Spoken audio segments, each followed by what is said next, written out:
Hello and welcome to episode 66 of the Talk Nintendo podcast, and the final one for 2017. I'm joined by the one, the only, Perry Burkham. Hello, Casey. And That's we all also, I was going to say, we also have a couple of guests hailing from all around the world. We've got coming in from Japan, Danny, the Bivens. Yo, in the house. In the house indeed. And from Australia, we have Nicholas Bray. G'day, mates. There he is. That's my natural voice. I have to put it on, for the podcast usually, so. Wonderful. I was going to say, do you have a grandfather clock that strikes on the hour by chance? No. I only say that because we have our friend Lemonade from Australia. Every time we're playing games on the top of the hour, he has like the most epic grandfather clock that just strikes. Yes. So I wasn't sure if maybe that was minutes. like an Australian staple or something. A tradition, We have to own clocks by law. Yep. Yep. That was back during the communist regime. But anyway, we were planning on having Nick on the show, and then I was talking with Danny last week, and he's like, "Hey, I have some time off work," and I'm like, "You should come on the show." He's like, "Okay." So we decided here we to are. bring him on with Nick. Mm-hmm. So Glad why to not, be here. Glad to be here. Yeah, now we have a pretty great shows lined up for us here. For our topic of the show, we're going to be talking predictions for 2018, things we'd like to see or maybe we think are coming, whether that they be good or bad. But before we get into all that, we're going to be getting into what we've been playing. And with Christmas passing, I feel like we're going to have some games to talk about. And I believe Nick's going to kick us off. Yeah, I've got a couple of things, really. I spoke about it on the latest Connectivity, which is I'm still editing, so it's going to be kind of a repeat of that. But a couple of weeks ago, I picked up Pokemon Ultra Moon.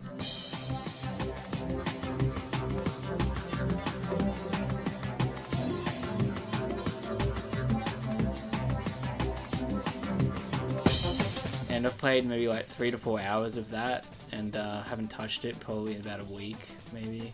I don't know. I don't mind it. It looks really nice, and I sort of like running around the world and seeing what they've done with it and stuff. But it feels very restrictive at the moment. I mean, like a character will say, "Oh, meet me here," and I'm like, hey, "Okay, I'll meet you there in 5 minutes." And then you try and walk somewhere else, and it's like, "No, you got to come here. You got to follow me now." I was like, "Fine, Yeah, I'll follow you now." But Did you play the original, or is this no, the first time I didn't. playing? I didn't play the original version. No. Yeah, I noticed that too. I played through Moon last year, and yeah, there's definitely points where it's like, oh well, yeah, I'd like to go catch a couple Pokemon before I start pushing the story along, and Yeah. they sort of pull you along whether you want to or not, which sort of not the greatest feeling in the world. Like to me, it doesn't really make sense. Like, even if I was allowed to walk up a couple of pathways and found there was nothing I could do up there or go forward, okay, I'll just turn around and then continue the story. But making the non-playable character sort of speak to you and force you to follow them right away, it feels more restricting than, say, like, just walking around and Finding it naturally. finding that out naturally. Yeah. I really enjoyed it, though, as a Pokemon game. I mean, I get in every couple of years, so I don't get that fatigue that some people might play. But, aside from being a little linear, or more linear than they're used to, I found it to be a pretty fun game. So Yeah, I'm still very early, so I'm guessing some of that story stuff fades away into the background a bit, like a little further in. But at the moment, that's sort of my general impressions. I mean, I like the look of the game and the feel of it though, so it's pretty cool. And isn't there like Kanto stuff in this game? Am I saying that right? I think there's some Kanto references, like certain characters are from Kanto, or they're saying they're going to go to Kanto and stuff. I don't think there's Like, and there's a lot of Kanto Team Rocket, right? Pokemon. Is Team Rocket in the game? New game? No. No, it's the what I forget what the Skull people. I forget Team what. Skull or whatever. Is it just literally Team Skull? Yeah, with like Maybe. they come in rapping and stuff. Oh, I thought that was the new thing in Ultra Sun and Ultra Moon, was the Team Rocket came back. Maybe you can just fight them at some point, like in a. Maybe I just spoiled the whole game for you. Yeah. Oh well. Well, there you have it. I could have sworn I heard that. But yeah, I never got, I mean, like, I could not be, how do I put this? I am so not interested in Ultra Moon because it's on the 3DS. And I wasn't, like, I literally own, this is embarrassing, but I own 2 versions of Sun and Moon. Why? Oh, you own two From of Sun. Craigslist. You own 2 versions of Sun and 2 versions of Moon. Yes. And you What? probably Yes. haven't played through it at all, have you? Danny, don't you get started with me. Yes, I'll You try have to keep my mouth games you've shut. never played? I've got a lot of games I never play. I was Oh, gonna man. say, Oh, yeah, I wish I didn't have all those games I haven't played. Yeah, but I mean, I just, like, the ship has probably sailed for me playing Pokemon on the 3DS. Maybe. Who knows? Like I said, will there ever be a lull in gaming again, ever? Possibly. Nope. When the system crashes or something, but... And I might be interested then, but it's like... The weird thing is, like, the Ultra Sun and Ultra Moon is, like, not a sequel, but like a remake, kind of. I mean, it's more like a yellow or crystal version, right? Yeah. The ultimate version. But I was gonna say the good news is whether you play Sun or Moon, you're pretty much gonna play the same game in a couple years when it comes to the Switch anyway. So. Right. And man, you just said the ultimate version. And I was just thinking, does Pokemon have DLC? No. No, not that. I mean, essentially, it's just re-releasing the game again next year for full price. True. Right. But can you believe that they haven't put that into their games? Well, I That's guess- crazy to me. It'd probably be, not that elegant on like a system like the 3DS and stuff anyway. So, I guess the first time we might see them do it is on the Switch, where it'd probably be a lot easier for them to do DLC. Right. But Right. I mean, I'm thinking of, like, remember Fire Emblem? I think that was like one of the first, or like Super Mario Bros. 2, New Super Mario Bros. 2 had those DLC packs on 3DS, which is so weird. Yeah. But I feel with Fire Emblem, it's such an easy DLC because it's like, oh well, we just release more maps. You know what I mean? And so, right, like, it's I pretty guess you're right, with elegant and easy Pokemon. to bring yeah, in. You're right. With Pokemon, Right, it it's might be a different little with different Pokemon. with like I online feel like battles. you have to gate stuff. Yeah, like you have to gate stuff instead of like adding new addition. I mean, I guess you could introduce a new island, I guess, with one new exclusive Pokemon, or something, which would be kind of cool. But then also that would drive people insane, and then they should people would hate. just bring in microtransactions. You can buy any Pokemon for $1.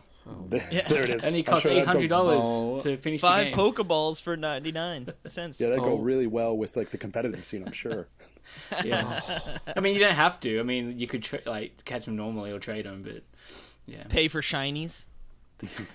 Oh my goodness! Yeah, $5. And I mean, I've never actually caught a shiny throughout my Pokemon time, but I know there are people who go like crazy on hunting those, like with all sorts of crazy methods and stuff. Well, they breed them. I mean, my friend went through like a few hundred Pokemon once doing IV and EV stuff, and he was trying to get shinies as well. Like, you can just breed shinies. And after 500 hours, he gave up. No, you got it. Oh, good. Yeah. Well, yeah. I just Ultra Moon. You think it has to be the last one for 3DS, right? Yeah, that's the last one. No, they already said that. Yeah, that's right. Didn't they say that was the last one? The next one's Yeah, for the okay. Switch. Yeah, no, it would make no sense. Yeah. But Well, the install base is big, but then it's also growing. So yeah, I don't know. It should be interesting to see how Pokemon looks on Switch. I'm definitely looking forward to that. yep. Now, have you been you've been getting into the Breath of the Wild DLC, right? Yeah, I played a little bit of it. Actually, played a little more last night. I finished the Great Plateau section where those 4 shrines and the one-hit thing, and I've done a couple in the because after that, you go and there's like more shrines you can do. I've done 2 more in the desert area, last night as well, which they were pretty good. The shrines have been like interesting still, so it's not too much. I don't really know what else to say. It's like you guys have played it. There's 16 new shrines. Yeah, and I've played like what 6 of them. Yeah, 5 of them. Okay. 5 or 6. And yeah, I don't know. They're interesting and puzzly. I haven't played a whole lot, but I was gonna ask. Oops, sorry. I initially found the like dying in one hit thing slightly annoying, but then after I've died like I don't know 4 or 5 times, I was like, okay, let's think a bit more before just running in and trying to kill stuff. So I ended up just like bomb arrowing a bunch of things from a distance and timing my sneaking up and trying to take out the guys before they hit me. But it was so annoying because like on one of the shrines I was like picking up like the treasure chest. It was like one of the in the like the steel bowl. You had to like sort of levitate it across and catch stuff and then pull it back across to the main thing you were standing on. And I pushed out the little steel bowl just in front of me and I stopped the magnesis and then it bounced into me and killed me. So that was pretty annoying. Oh no. Yeah. I mean, now are you playing on the master mode? No, just the regular mode. Yeah. Oh, okay. Well, I was gonna say I know the first 4 trials are, yeah, right. They're one hit, you're dead. After that point, when you start getting to the other shrines, do you get that? You get the health back. Okay, so it's only really. It's sort of strange to put such like an intimidating task up front, because like you said, I know I haven't played really a ton of it either. I think I only really played it once or twice when it first came out. I want to get back, but yeah, I'd go in there and just sort of be like, well, I'm just gonna like this can't be too hard. I'm just gonna wreck these guys, and all of a sudden, like 2, 3, 4 resets, you're like, all right, maybe I should just pick them off with arrows from far away. Yeah, but the shrines are like the best part of it so far. So, like one of the ones that was sort of surprising on the Great Plateau is like you go in there and it's a major test of strength, and you're like, really? Not another one of these. And you're like, oh yeah, I've got the one hit kill thing. So you kill it in one hit, and then you're like, oh, there's more of this dungeon. They sort of played on your expectations. There's like stuff to do after that. So,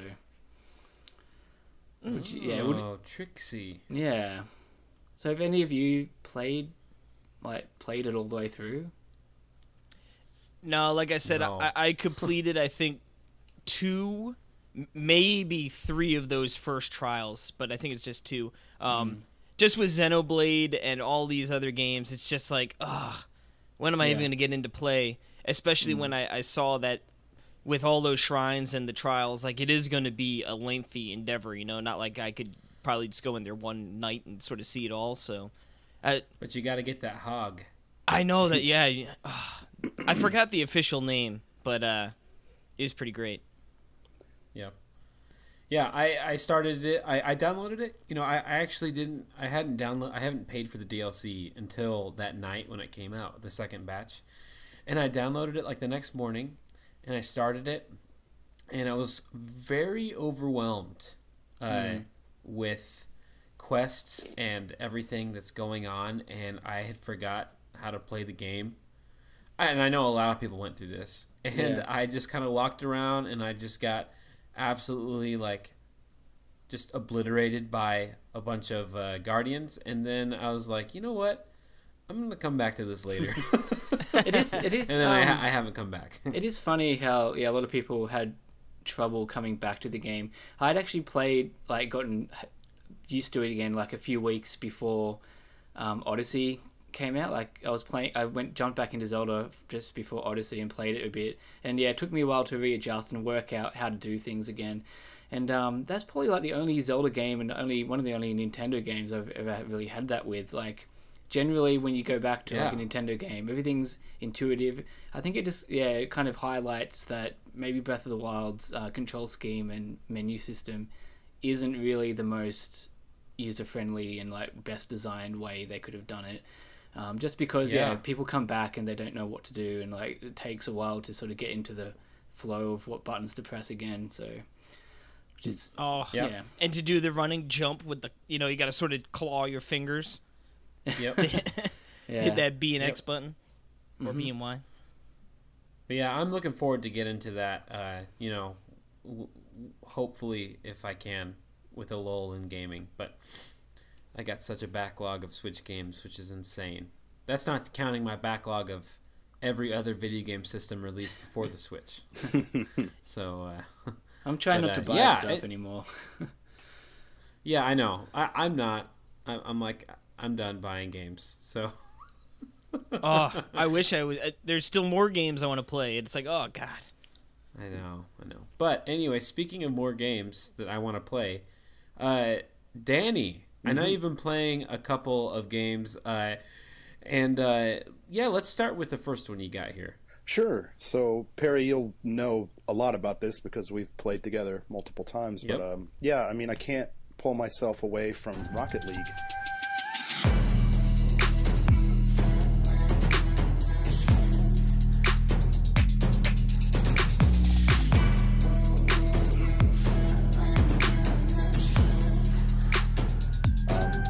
Just been my go-to. Even after, talking about Zelda and all of that, I bought that the pass back in the summertime, and I don't know, I just never started playing it again, even though I know that I should because, I paid for this. You paid for it. Yep.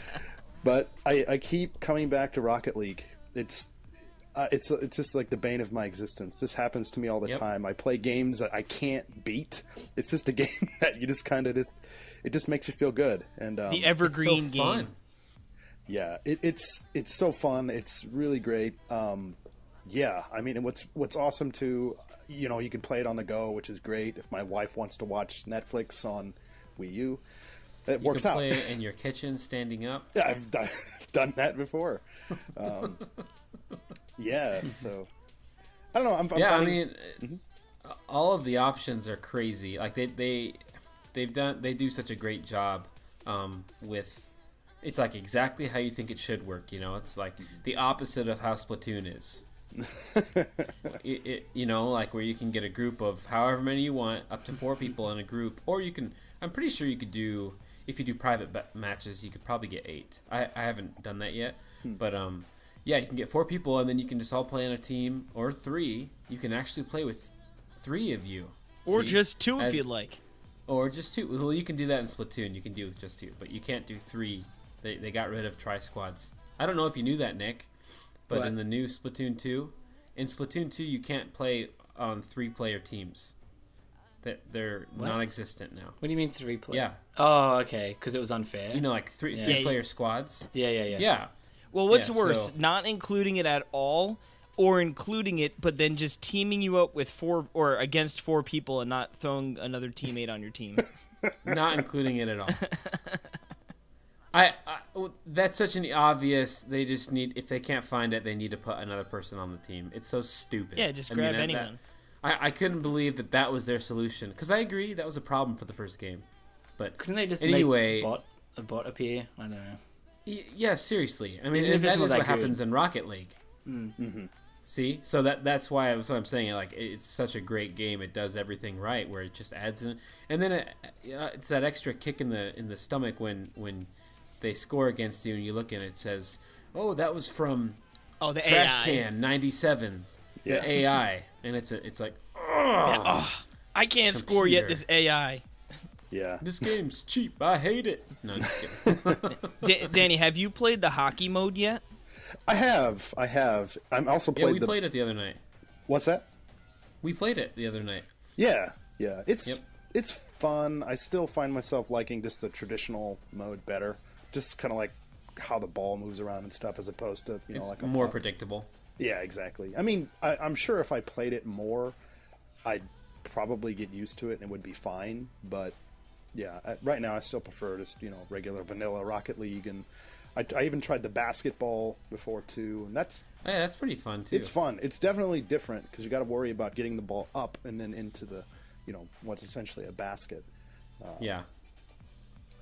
But actually, just the other night, I because my wife, she's seen me play this game, and for a while I thought she just freaking hated it, and she might. I don't know, but I asked her, I was like, Again, hey, you don't really know what she's saying, so yeah, I can't understand. I mean, thank God that Hiragana game came out last week.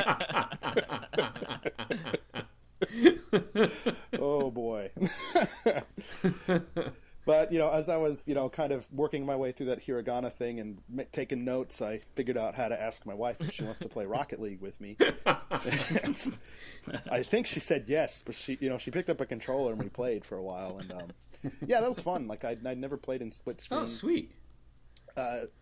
Man, the game takes a real visual dip when you're playing in split screen, though.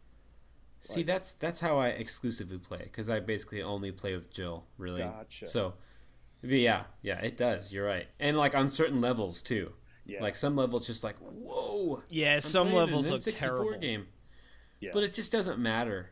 It doesn't. It just not in a big sense, Like Yeah, it still runs right for the most Yeah. part. Like occasionally you'll get some laggy games, but Yeah. no, I for the most part, I mean, like I said, I could think of the games where it was really bad. Like I can count on one hand, and we have been playing hours and hours of Rocket League. So I've been actually really surprised at how well the online's been handled. So maybe Nintendo can follow suit a little bit.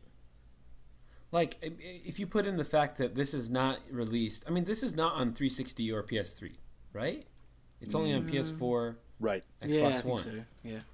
And Yeah, so and you PC. think this is, this isn't a last gen game, and it doesn't.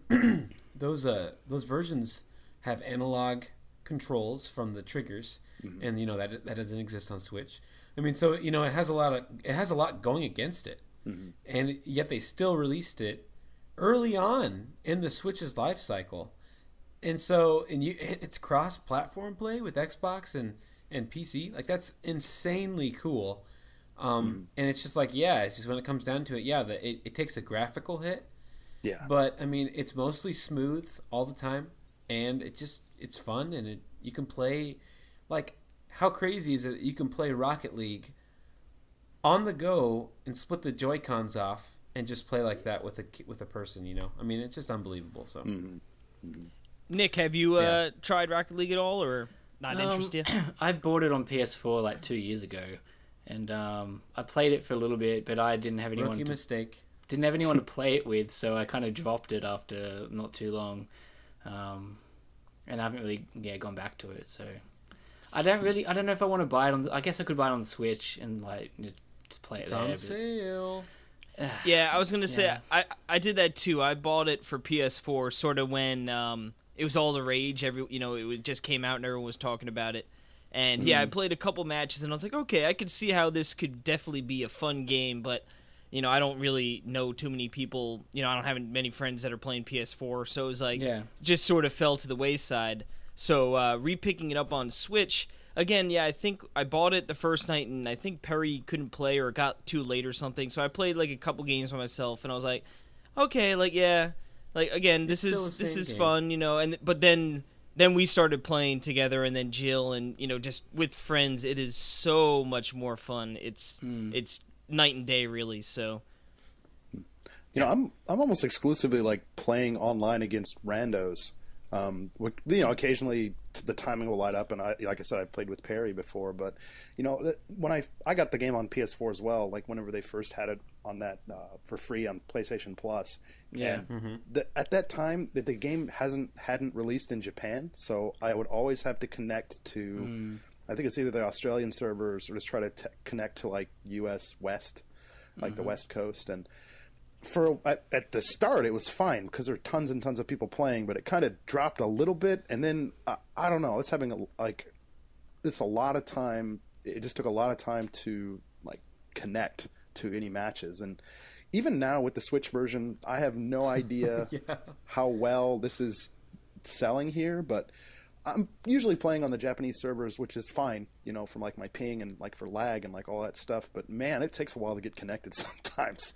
Oh, I mean, it's funny because whenever I play, remember if you host it, then like we can't get a game. Yeah, or so we have to back out and I have to host it. Yeah, like seriously, like last night I was playing and I think I waited about 10 minutes before I got connected. Wow, jeez. And then the people I was playing with, the other team just all like just quit. So it's like, you win! They forfeited. And I was like, I have never seen that. Okay.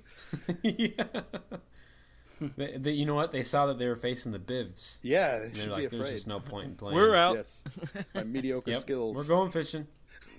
You got to start connecting to the American servers because, but I guess, like you said, I guess that messes with your ping and stuff. But, yeah, I mean, we get into a game, I can't think of a game it's ever taken longer than a minute.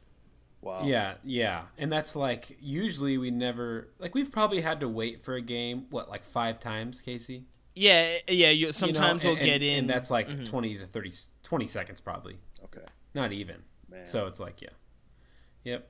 But, yeah. Anyway, that's enough on Rocket League, I think. I'm really interested in this next game you're going to talk about. Yeah. Danny. So this is a game that came out a couple of weeks ago. I think a lot of the Talk Nintendo listeners are familiar with all of the Neo Geo games and all that stuff that comes out. But, Hamster Toss. Yeah, Hamster.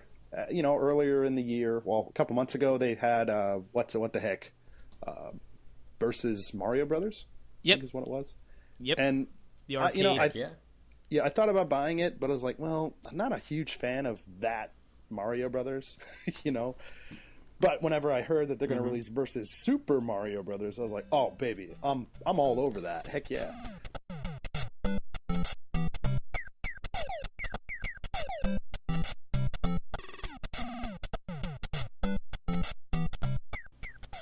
I'm gonna listen to what you're gonna say, and depending on how you tell me about this game, I'm gonna download it right now.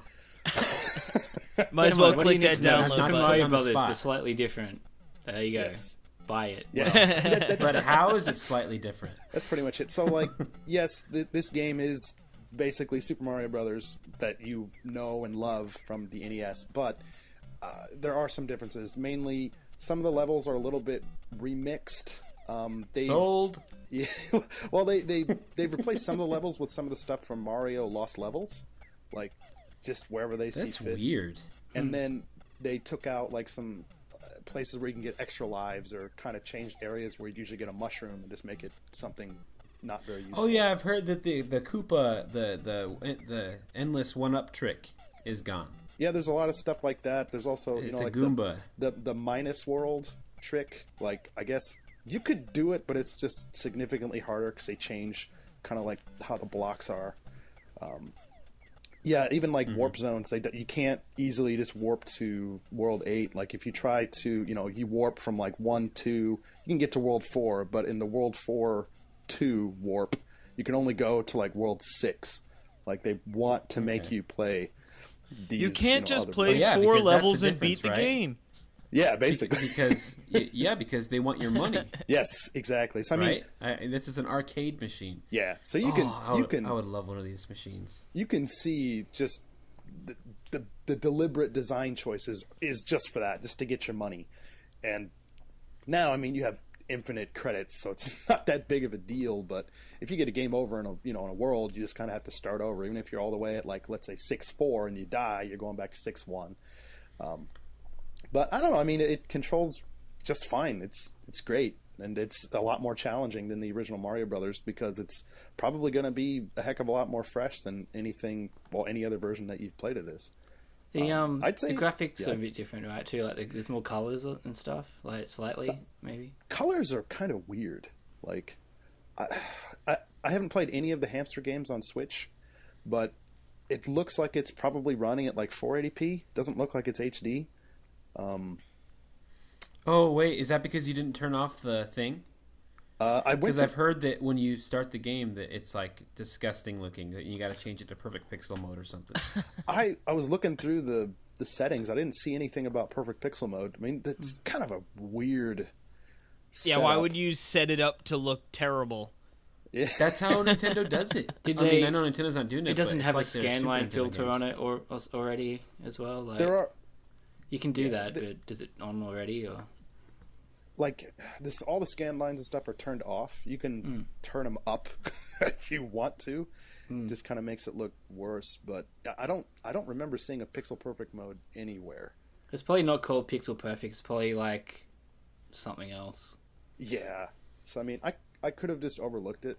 I mean, it's not that big of a deal. I mean, it's it's Mario and it plays fine. And it's only like $8, so it's not that bad. Yeah, isn't it? Anyone else think it's weird that, like, Nintendo hasn't released any Virtual Console games, and Hamster's released Hamster 1,000. has released already two Nintendo games. I think that's so weird. It definitely is. Just wait till Nintendo releases the Virtual Console version, and then they get everyone to buy it again. Yeah. Damn it! I bought Mario Bros for the 17th time.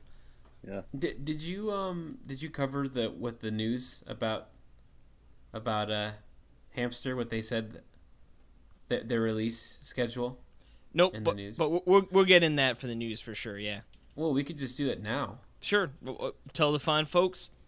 Well, they said they're planning on releasing around 800 arcade games on the Switch. That's it? What? What are they up to now?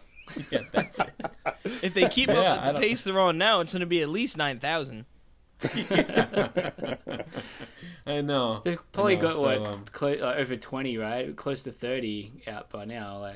Maybe. I would think even more than that. There's a lot of those Neo Geo games on there. Yeah, there's tons of them, and then every now week you're gonna see. Now they're gonna start doing Nintendo Arcade Archives and Neo Geo, and they're. But anyway, yeah. So, do you have anything more to say, Danny, about versus Super Mario Bros? Not really. It's just kind of a fresh take on the original Mario Brothers. I've been having fun with it, and it is pretty challenging too. Yeah, cool. And I'm trying to think on the original arcade, was there a joystick? Is that what to play Mario with? I think there was. Or actually, a D-pad or a controller. That's weird. I think it was just a normal arcade stick. Yeah. Yeah, I saw one of these machines in Tokyo a couple months ago. I mean, yeah, it's just a regular joystick from what I remember. You know what they should do in these arcade games, and they might who knows what these crazy ports do, but it'd be funny if you beat the game, if it told you how much money you spent. Yeah. You beat the game in $112.75. That'd be pretty cool, actually. Yeah. And then for Danny, it'd be $12,135. 13,000. 13,000. Yeah. It's yen, Perry. It's yen. Sorry. Yes. But anyway, cool. Let's move on to what Casey's been playing. What I've been playing. All right, well, yeah, more of the same, if you will, but this time I actually got around and finished up Blossom Tales.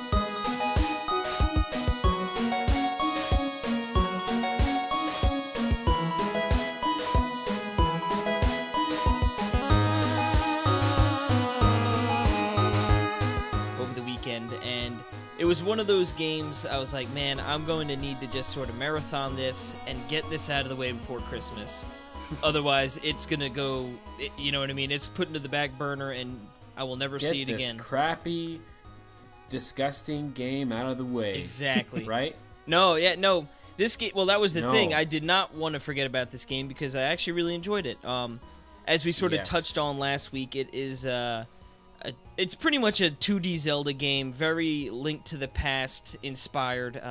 That's that top down, a lot of going in and out of buildings and downstairs. It just feels very Link to the Past with how you sort of attack to your sword and the items that you're going to see, bombs, arrows, sort of your standard thing. I mean, honestly, the game doesn't really do too much new that I can even think of over the course of what it is, but what they do is they take that Zelda, that Link to the Past formula, mix it up a little bit with, obviously different areas, and they just do a very, very good job of making a 2D Zelda game.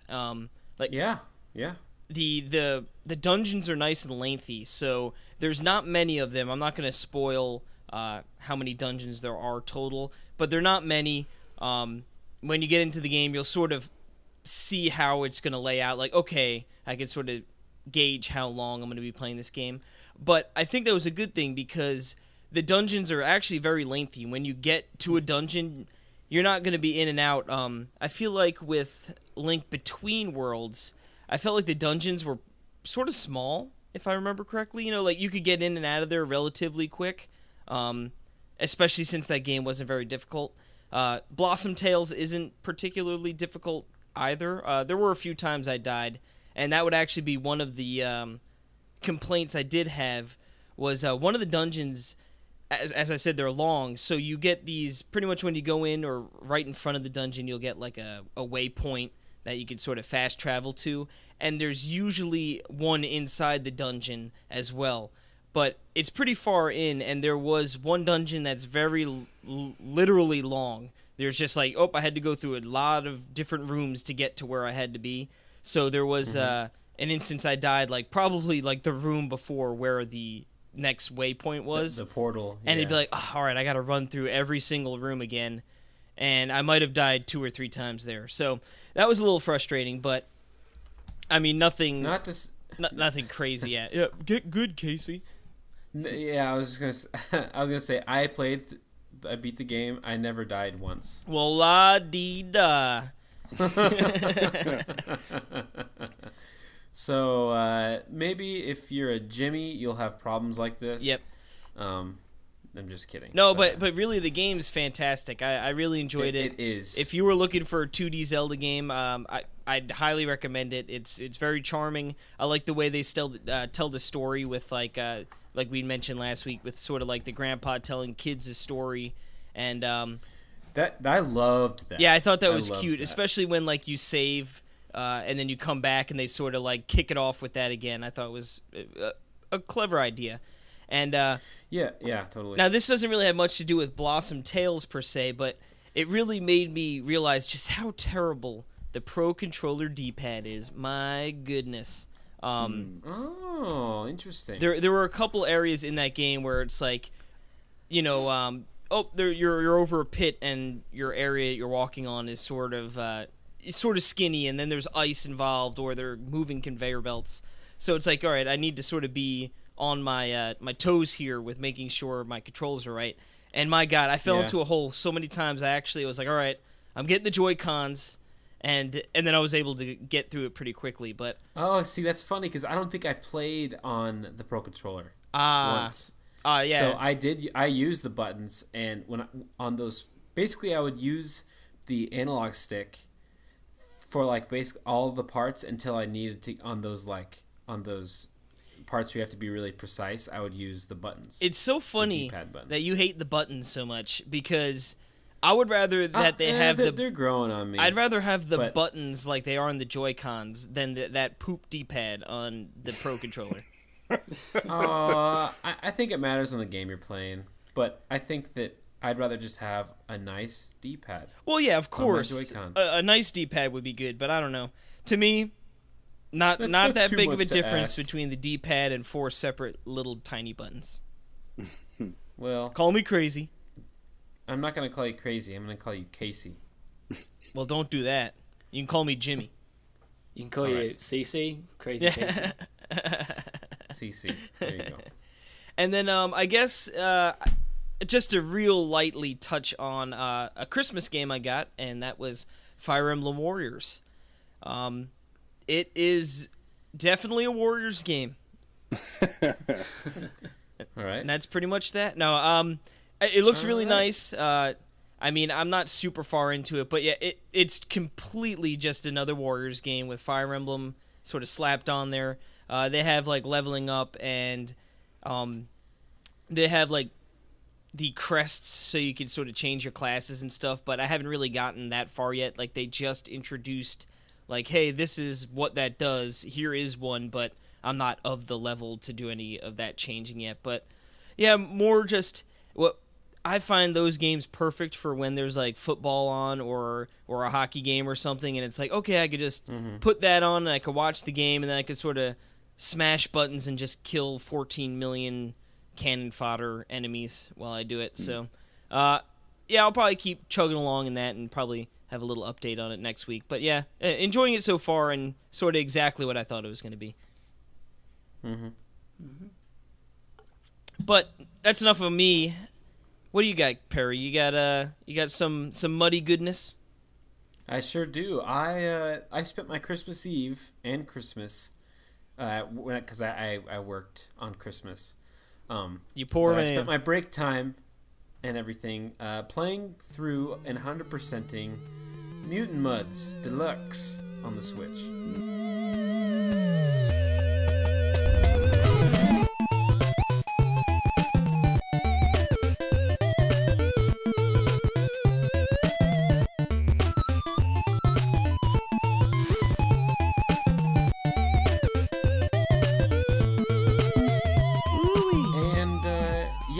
I honestly have been looking forward to playing through this again. I've been having the itch to play through. I think I've beaten Mutant Mudds all the way twice, like on the 3DS. And then, ever since I knew it was coming to Switch, I was like, well, I'm waiting for the Switch, and I'll play through it, and then I'll play through all of them. And oh my goodness, this game is so fun and so great. I love how simplistic it is. I mean, it's just very like, you know what to do, and then you develop your skill, and then you can go straight through the levels. Like I got to the point where I was just like blazing through the levels, and it's a really good feeling because, and the 30, it has the video capture, so I was like recording stuff, like I will save this and brag about this later, and did you save the first 30 attempts before you nailed it, or just the one that you got? Well, just the one that I got. But it's because every level, there's so many levels. Oh my goodness, like there's 20 levels, but that's not all. There's a hidden, like, either Virtual Boy themed level or Game Boy themed level in each of those 20 levels, but that's not all, because when you beat the game, you unlock, if you get all the sprites or whatever, you unlock Granny, and then she can have all 3 of the power-ups, and then in each level there's a third, a second bonus level in each level where you have to use her to get to that level. But so there's 3 levels, so there's 60 levels in the game, and then, you think that you're going through pretty fast and getting it, but then after I beat that, that's not all. But wait, there's more. What do you can go through? Yeah, car salesman, but that's not it. Yeah, and you go through this mirror, and then there's 20 more ghost levels. Like, these are brand new levels, and like I had never played these before, so I remember like them talking about it, and I think it came out when it came out on the Wii U on launch. Like, Mutant Mudds Deluxe came out, and it had the ghost levels, and I hope that they were ported back to 3DS. I'm pretty sure they were, but like a free update. But yeah, these are levels with ghosts, ghost mudds, and they're really hard because you can't kill them. They're just like mudds, but you can't kill them unless you get a special gun, which has limited bullets, and then right when you kill them, they come back in like 3 seconds. So it's like a pretty difficult thing, but the thing is I kind of cheesed it because I played through them with Granny. Boo. I know, but I can't imagine playing through them without, because I don't know if you guys know, but the 3 upgrades you have like a longer hover. I think it's like twice as long as a hover when you're in the air. One of them is you have a gun that shoots faster and longer, so you can have more bullets go out and they'll go further. And then the third one is this rocket boost that just sends you like way higher than you think it should send you. You could definitely cheese levels with that one, like. But there are definitely so good, some super vertical levels where you're really climbing up high, and that thing, just blows you so far up that it's like, oh, I can finish this level in like 3 seconds. See, the thing is like, in the main levels, the ones that aren't bonus, those are when you collect all of those, what are they like called? Little Casey, water sprite things, or the water sprites. Yeah, there's 100 of them each level. But then the bonus levels, you just have to get to the end. You don't have to collect any. And so on those levels, if they're vertical, like Casey was talking about, you can just jet straight up, and like it's like just like if you feel like you're skipping, it's kind of like going over it with Mario with the Tanuki, or with the raccoon tail, like flying over the level. Oh yeah, or the cape in Super Mario World. It's like, whoop. But it feels so good because it's like, I just need to get to the end. Like that's the goal. And I don't know, it feels good. But anyway, I 100%ed the game, and I'm gonna play a little Mud Blocks, and I'm gonna play a little. I'm gonna beat SteamWorld Heist as well. I've been playing a lot of that, but then I'm anxious to go back and play Super Challenge because I feel like that's gonna be. I remember Casey said that he thought that playing through Mutant Mudds would prepare him for Super Challenge, but it didn't. So, and I have 100%ed Super Challenge before, but just once. Super Challenge, you just really need to be dedicated to the cause, because it's not like the levels are. Yeah. I mean, they're tough, but like they're easy enough if you can put in the time. It's like, okay, I just sort of learned the layout, and you get into that muscle memory of like going through the level. But yeah, you definitely need to slam your head against the wall to get past those areas. Yeah, but the checkpoints are nice. Oh yeah. Because I remember when it I skipped came the out, there were no checkpoints. They're checkpoints. for weak. Yeah. Yeah. Anyway, so yeah, that's a Mutant Mudds Super Challenge from the Mutant Mudds Collection on Switch, which is fantastic, and I hope that comes physical. Limited runs. They have worked with Jules in the past, so I know. I feel like it has to come. It really wouldn't surprise me. And you know what I was thinking with Mud Blocks? I was thinking it's funny that he included it with the collection. I think it's really cool, but I feel like that game should come by itself to the eShop, like as like a $4.99 download. I think that would be cool too for people because it's kind of its own game, and it's like, okay, I guess I have to buy the collection to get it. And it hit me because my friend got a Switch and he got a $20 eShop card for Christmas, and he bought Rocket League on sale for $15 and he had $5 left over. And he bought this game called Tower of Babel. And it's just this, it's just whatever. It's this game that's not bad or anything, but it's just kind of random. And I was just thinking, there really is a really, like, especially around Christmas, and I guess you think birthdays and stuff, there's a market there for $4.99 games. And that's what got me thinking. He could have just added $5 to his account and picked up Room in the Night Sky. That's exactly what I told him. It's funny you say that. I mean, it's sort of like Rocket League. It would get him ready, like you're flying around the air in your motorcycle, but... And you're a witch? Yeah. Just like you are in Rocket League? Exactly. Yeah. It's magic. Actually, you can get that witch's hat. So, God, I love those real quick on Rocket League, too. I just love how they always reward you, no matter what. Like, you get a little something after every match. Oh, it's so nice. Yeah, it's awesome. And then you never... and then you get, like, the decryptor to unlock one of the loot boxes you get, and you always get some stupid, dumb thing. And stupid texture. And then, listen to this. I got the same wheels twice. And the decryptors generally cost money to normally do, but they have the winter festival thing going on, so we get some for free. But yeah, imagine spending money on those keys and then you literally got the same item twice in a row. Oh, that is just that is like the worst form of game, because it's like gambling with real money, but not even getting real things in return. It's awful. It's like the worst. I can't believe that people would ever buy that. Anyway, like Casey. Anyway, let's. I did it once. You jerk. I just, all right. I want to set the record straight here. I just want that damn popcorn goal explosion. Is it that much? If they would just sell that to me for $9.99, I could I wouldn't actually spend $9.99 on it. But, I was gonna say, good land, Casey. Wow. Shut your mouth. Yeah, all of a sudden they're like, "Oh my God, we need to start bumping up the price. Yeah. We got white whales out there." Oh jeez.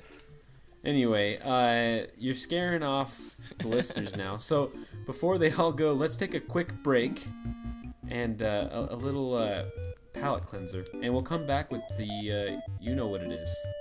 Yeehaw! Yeehaw!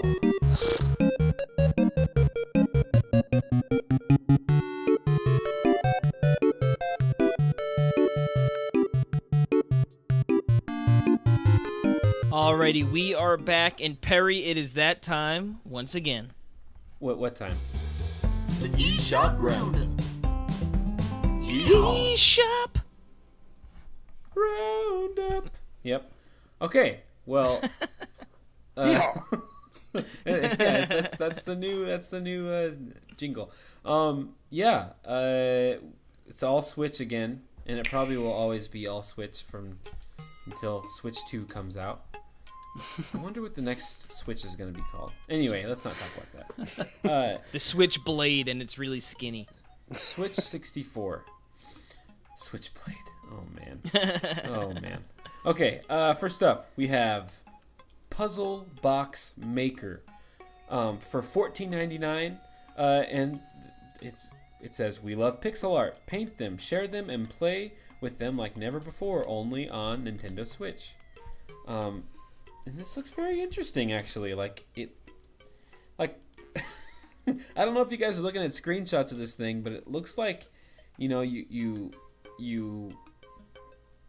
build them on like graph paper, and then you can I don't know what the heck, you race and it sort of looks like an open-ended, like, hey, you can make a little platformer if you want. Yeah, it kind of looks and then cool.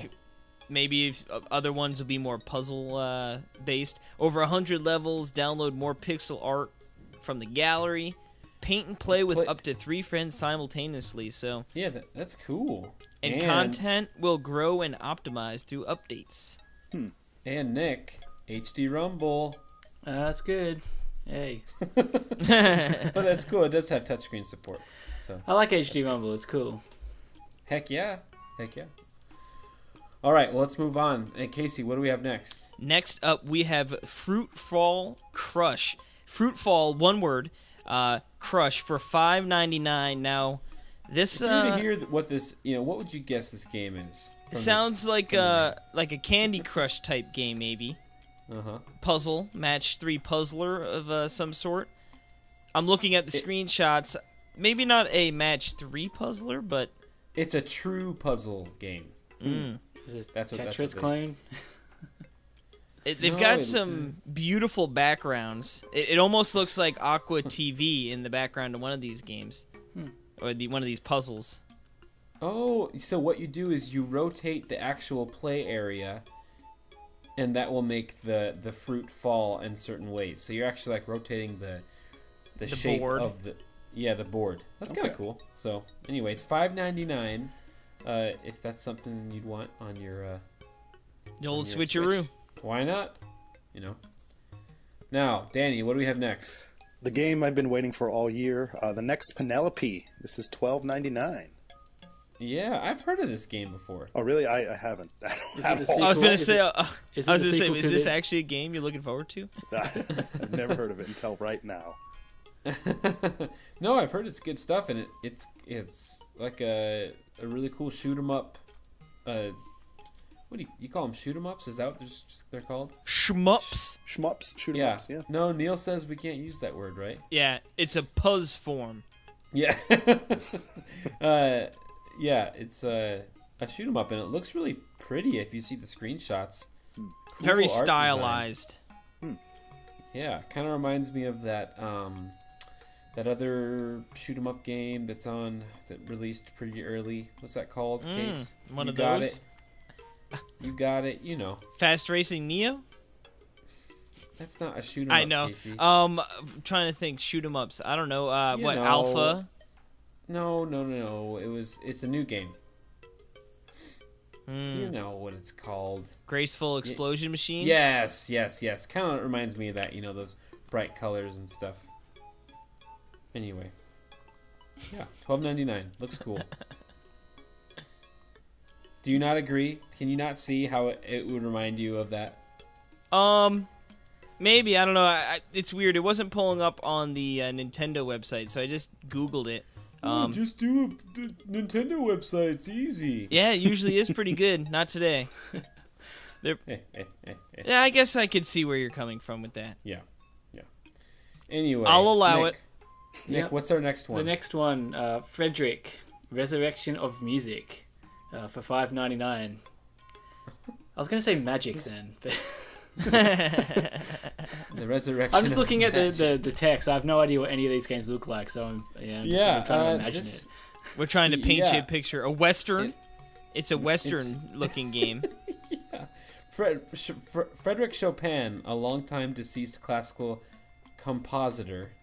I think they mean composer. But it says compositor. Wow. Yeah. But weird. It's funny. It's like enough. they have like a background, and then all of a sudden, like there's like just a piano, like a piano keyboard that takes up half the screen on like the bottom half of your screen. Yeah, it looks like a rhythm game. So yeah, weird. Now, weirdly enough, if you own or buy Sparkle 2 Evo or Violet, you can save 20% off this title. Off of $5.99. So, all right, there you go. I wonder if they stack if you own both of them. Yeah, I want double discount. Or Yeah, no dice. Now, for some reason, this next game reminds me of Danny Bivens. I don't know why, but the name just... Why don't you introduce it, Danny? Yeah, this is something that I've been living in most of my life. The coma recut. No,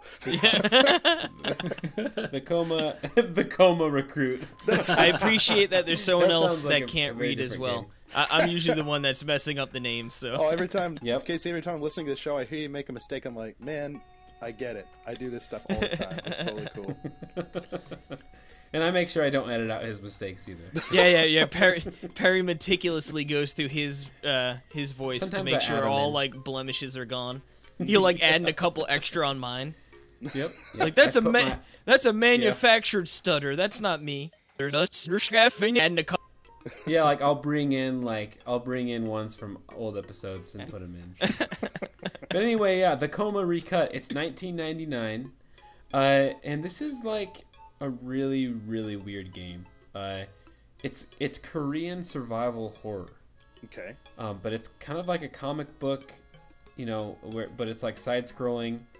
But it's weird. Like you're wandering through this like high school, and your teacher is like stalking you, and there's lots of blood. It's weird. It's very weird. But She needs a bigger shirt for a it's a teacher. remastered version of the indie cult classic, the Coma Cutting Class. So it's The recut, instead of- yeah. And Perry, Anyway. I remind you of a creepy teacher that comes and kills people and leaves pools of blood all over the place. I don't You're know if I very should well take it as, endowed, You know what? Danny. I can't put my finger on it, but yes. Okay, yes, well, you do. I'll take it. Anyway, It wouldn't Casey? be a week, Perry. It would not be It a week wouldn't. without our boys over at Hamster bringing us some more Neo Geo goodness. Now, I want to give you the name, and you tell me what kind of genre we got here. yeah, Nick. 'Cause Nick hasn't Polestar. seen this. Polestar. Well, there's only 3 genres on the Neo Geo, so Yep. I'm gonna go with shoot 'em up. Boom! We got a Bing, winner. Bing, bing, bing. You got it. Nice. Yep, looks like No, Another- you didn't get it. It's a space shoot 'em up. you're wrong. Yeah. Off the call. Yeah, guys, I don't know. This is a very unique game because you master a multitude of items to defeat the alien threat. So You know what though? It looks nice. And I of mean, course it does. It looks like a real old shoot 'em up, but not necessarily in a bad way. Yep, looks like there's better ones out there, but $7.99. They're bringing them. They got to get to that 800 now. They've already said it. So, right. So, all right. Next up, we have the Deer God, and I've actually it's $7.99. I've actually played this on the Xbox One when I had the gold, and if you look at it, it's very beautiful. Actually, pixel art. It reminds me a lot of Kingdom.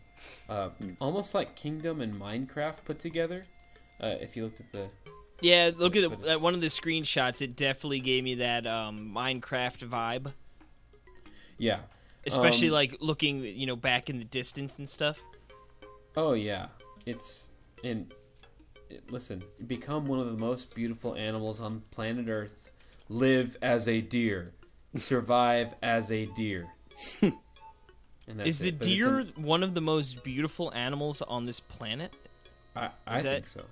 See, I would say that's open to interpretation, but I was gonna say they're not ugly by any stretch of the imagination, I'd but say would they're I one of the put most them beautiful. so high as one of the most beautiful animals, I mean, I wouldn't put them ahead of sloths, but that's just or me. like a squirrel? Like squirrels beat out deers any day of the Oh week my for me. goodness. No. You know what? I bet I could look out my window right now and see a deer. Well, Nope, there's no deer. I was But just- I got a lot of deer here. doesn't make Usually them any they're- less beautiful. It's cold out. Guys, guess the temperature right now where I'm at. 27 degrees. Nope. Danny, guess. 14. Nope. Nick? -5. Oh! Nick wins. It's -2. Wow. I think you're lying. -2 degrees Fahrenheit. Not lying. Get on your little phone and say, what's the temperature I of see Omaha -1. right now? So you're lying. No. Dang it, you got no. Last time I checked, it was -2. Like, Yeah, you always Okay, need so to it changed. stretch the truth. moving on. Next up, we have Max: The Curse of Brotherhood, which is, funnily enough, I've played this game as well on my Xbox One. What with hasn't the he games played? of gold. Isn't that funny? Isn't that just a funny thing? Anyway. The environments Uh, look really nice in this game. What's it, a platformer? Yeah. I remember it being pretty fun, but I remember going, ugh, I hate playing on this crappy D-pad on the Xbox. Better bust out your yeah. Pro Controller. Ooh, there's a demo. I'm definitely downloading the demo. Boom. There you go. The character sort of reminds me $14.99. of Jimmy Neutron because he's got big hair. Yeah. Yeah, there's this really weird drawing mechanic in the game. Now that I'm looking at the screenshots, where you can like draw like platforms and stuff like on the screen. So it's cool. It's cool. But let's move on. Danny, what's our next game? Heart and Slash. For Heart and $14.99. Slash. I think you said that wrong. It's Hard and Slash. Excuse me. I was Heart and Slash. It's one word. $14.99. Yeah, there you go. Yeah, this game looks so interesting and weird. It's like you're a robot. It kind of looks cool, actually. It's a 3D brawler roguelike. Robot love story. Yeah, I was going to say robot love story. So, for some reason, this reminds me of Danny Bivens again. Man, anything will remind you of Danny Bivens, won't Hey, it? Well, there's something about a robot love story. But, Yeah. I've had a few of those in my life. Are you calling Denny a robot? I've been a few robots in my life. I have The been Biv bot? robots. Yes, it's me. the Bivbot. Beef bot. The Bivsbot. Well- but, yeah, this game looks pretty cool. Well, but before we move on to the next one, that was not actually indeed the next one on the list. I don't know if you noticed that. Skipped over one. Wow. He jumped one. The next game was actually Tacoma. Tiny Troopers Joint Ops XL for $12.99. Now this is a little. I don't even know. I know it's an arcade shooter, but it's not necessarily like a tactics game, right? By It any. kind of looks like one, though. Yeah, it but looks like it yeah. has maybe elements of that. An I love how epic it's Tiny bite-sized Troopers XL. arcade. Yeah, XL. Is an epic Exo. bite-sized arcade shooter filled to the brim with action-packed mini maps of mayhem. Boom. Interesting. Well, it looks kind of fun. It looks nice. It reminds me of, I look at it, it looks like Battalion Wars. Yes, thank you. That's exactly. I was trying to figure out what the name was. You hit the nail on the head, Case. Yep. Boom. Boom. So, all right, Nick, what do we have next? Woodle Tree Adventures for $4.99. Yeah. Now, this is really looking at the screenshots here. It looks like a 3D land / 3D world like Mario game, Oh. and it looks delightful. I love the actually. character. It's like a little tree man in stump. like a tree stump. For some reason, this game reminds me of Danny Bivens. But no, it looks like a really cute, fun little 3D platforming game. Is that what it reminds really, you of Danny? Something just cute and little? For sure, a Aw. cute 3D platforming game. Yeah. No, I figured out who Danny actually looks like. He looks like, what was that guy's name, Danny, that I sent you? What was his name? It's a country music singer. He's a country music singer that looks exactly like him. But Chewbacca? I don't remember. I remember exactly who he reminds me of. Danny, what was that name I told you about? well, no, I remember. It was great. That's funny. Dustin Lynch. Dustin Lynch. Look up Dustin Lynch and look up Danny Yeah, Bivens. Danny the Bivs Should be a Bivens. side by side. Yep. Same person, basically. Anyway, Casey, what do we have next? Next up, we have Mom Hid My Game for $4.99. Now, this is a weird little game. We saw this during the Nindy Spotlight over the summer. I think it's sort of like a weird little puzzle game. I know it's originated on iOS, and I guess it made the move over to Switch. I believe Neil wrote the review for the site, and he really enjoyed it. I don't know, it was... When I first saw it... I really want to play this game. Yeah, when I saw it, I don't know, it didn't really jump out to me as something I wanted to play, but it seems interesting. Because it reminds me of WarioWare, like, mini-games. That's what the art looks like. I thought you were going to say it reminded you of when your mum hid your games. Oh, my mom never hid my games. I thought he was going to say it reminded him of Danny Bivens. Yeah. Yeah, when Danny stayed over, he hid all my video games. Yeah. I did. I could just see Danny waking up in the middle of the night And like... he demanded me call him Mom. Yeah, I did too. Mom, where are my games? Call me Mom. Yeah. Okay, Danny. Mom. But yeah, I will be getting this game. I might even get it this week and talk about it next week. We will see. Mom hid my game. Danny hid my game. Okay, next up we have Guns, Gore, and Cannoli from Crazy Monkey. Oh my goodness. This is a very bloody game. Yes, I got to play this game actually back at TGS, and yeah, it's really bloody. It's $9.99, so that's the bloody price. It makes sense. Now, tell me, so it's just like is it multiplayer? Is it like a... Looks like, I guess, a mobster Yeah. game.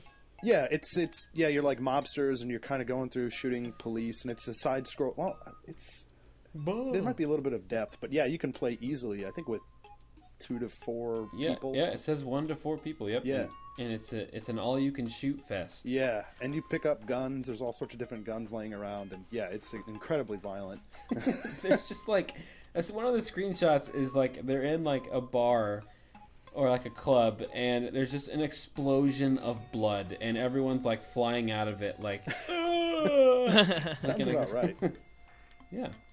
So, for some reason, this game reminds me of Nick. But anyway, Nick, what's our next game? Blossom Tales, The Sleeping King. Yes. We've already spoken about this, so...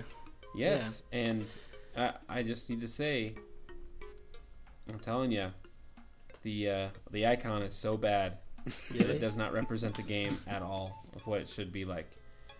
Have you seen it, Danny? I haven't. I just see heard the icon. I just heard your description on the last show, and it just sounded awful. It is. It's awful. I mean, I don't know. It doesn't. I don't like it. Anyway, but Casey, what's next, Casey? Next up, we have Tiny Metal for $24.99. Now, this game right here is definitely an Advance Wars type of game, and I believe it's actually a game I'm super interested in. Actually, it took all of my willpower not to buy it the other day because I had Blossom Tales and Christmas games coming up, and I was like, just hold the phone. I'm surprised you didn't get it, dude. Well, I tell you what, I got... I'm amazed. I got It'll Do 2 for Christmas, and I actually got it twice. So I actually brought... Yeah, 2 physical copies. Yeah, so I actually brought it back to Walmart today, and ironically enough, they did not have any eShop gift cards there. So I actually used it on something else. So I'm probably going to be getting Tiny Metal probably sometime this week. But yeah, it looks really great. From what I've read, I believe it's sort of like Blossom Tales, where it's like it does the Advance Wars thing very, very well, but it doesn't really do much more than that. But honestly, it's been such a long time since we had an Advance Wars, like, just scratching that itch sounds good to me. The art style and everything is like really weird to me. Like the lighting is weird, and yeah, I wonder if it's in like Unreal Engine or something, like the gameplay. You know?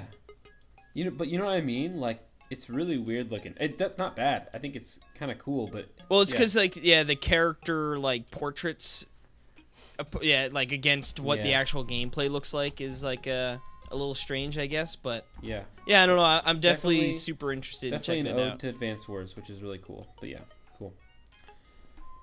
All right, Danny, what do we got next? Tactical Mind, coming in at the low price of $2.99. I like the sound of that. It's kind of cool, actually. It's immerse yourself in the best strategy gameplay since Checkers. Whoa. Whoa. That's a big call. I don't know about that. That's amazing. I like that they didn't aim too high and say chess. You know, it's like, well, we know what we are. No one's gonna call us out on Checkers. Yeah. Yeah. That would have flown under the radar. You know what? Hey guys, one of the game features bullet points. The first one actually is created for chess, checkers, and board game lovers. That's one of the features of the game, is that it was. But yeah, hey, it has 28 progression-based single-player levels and 14 local multiplayer maps for 2 players. You know what? It sounds good. Why not? Well, I was gonna say, if you are into that kind of game, you know, I don't know how often like true board games like checkers and chess come out. You know what I mean? So. I guess is it actually chess and stuff, or is it like its own game that's sort of like those games? It's its own. It looks game. like it's most definitely with like different board setups and stuff. And it looks fun. And you know what? For $2.99, that's one where you don't feel bad if you try it out and it stinks or it just isn't isn't for you. Yeah. And it's like, well, you know what I mean? It not a huge loss. Well, next up we have Hamster versus Super Mario Bros. Yep, double dip of. See, I mean, if they're gonna start doing 2 a week, I hope so. Nothing wrong with that. Yep, I have downloaded this. It is on my Switch right now. It downloads nice and quickly. Yes. But yeah, we talked about it before. No need to keep talking about it. Because it's Super Mario Bros. But it is kind of weird, right? It's the version that it's a very weird version. Yes. But all right. But what's next, Danny? Bloody Zombies for $14.99. For some reason, this reminds me of James Charlton. It's strange that a game reminds you of someone no matter what. Now, yeah. Wow, look at this game. So, team up, bash brains, anywhere with anyone. It's a co-op brawler. So, it has expansive multiplayer options and hordes upon hordes of zombies, which you'd expect from Bloody Zombies. Say there better be hordes. Yeah, there's lots of really cool, like, hand-drawn art style. Yeah, looks cool if you like zombies and if you like bloody. Boom. So, $14.99. Yep. But Nick, what's our next one? The next one is Energy Cycle. So for $2.99. Yeah, and it's either about the cycle of energy or it's about energy motorbikes. I don't know. Well, Energy Cycle is a new puzzle game from the developers of Energy Balance. When you click each cell on the game field, it changes colors and the colors of adjacent cells horizontally and vertically. Your task is to bring all the cells to the same color. Sounds pretty easy, but try to do it.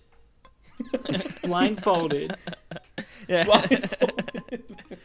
Again, you know what I mean? It looks like a somewhat simple idea of puzzle game, but for $2.99, Yeah. who knows? Might be Who worth knows? it. I like the lightning cat, chibi cat. That's the logo. Yeah, it looks like it could be like a mean Pokemon, like a Ghost Yeah. Electric type. Thank you for that, Casey. You're welcome. Now, our friends at 10 Tons, from such games as Neon Chrome and Time Recoil, And Jeej. and Jeech, yeah, Good old Jeech. they have brought Sparkle Unleashed, which is That's like that puzzle another- game, right? Yeah. Can you carve a path of light through the darkness? I swear, I don't know if this is like it's a marble shooter. a ripoff of a game I saw a really long time ago on the computer, or if I just saw Sparkle a really long time ago. But it looks I read like a an game I interview. played like back in like the Flash, like Snood, you know what I mean? Yeah. I read an article where, like, you know, because they've been making, like, you know, that Crimson Land game that came out, that they released like a month ago, or it's pretty recent. The 10 Tons released. They made that game back in 2003. Wow. That's an old game. Yeah, but and so this is like, and that has that twin stick gameplay from their recent games and stuff. Now, granted, this new Crimson Land game was like redone. I think it was like remastered for like HD and stuff. But I read that like the Sparkle games that they do are like maybe, I think it's like their biggest ones because it's so wide appealing, you know. So maybe it is something that they've just been around forever. You know what I mean? What's that term? Yeah, exactly. It could be. What's that term from the Wii? Evergreen? Blue Ocean? Blue Ocean. There you go. Some color. Gamepad. That's the one. Yeah, but yeah, Sparkle Unleashed. It looks like it's I've never seen a better looking marble shooter myself. So, for all that's worth. But Casey, what's our last one? Our last game is Dragon Fang Z: The Rose and Dungeon of Time, and that clocks in at $24.99. Now, this I don't know. I'm trying to load it up, so I can't really talk about it just a second. It's a roguelike dungeon RPG. Roguelike dungeon. It looks like it. I mean, like, it's called The Rose and Dungeon of Time. I'm wondering if this is 2 games in one or something.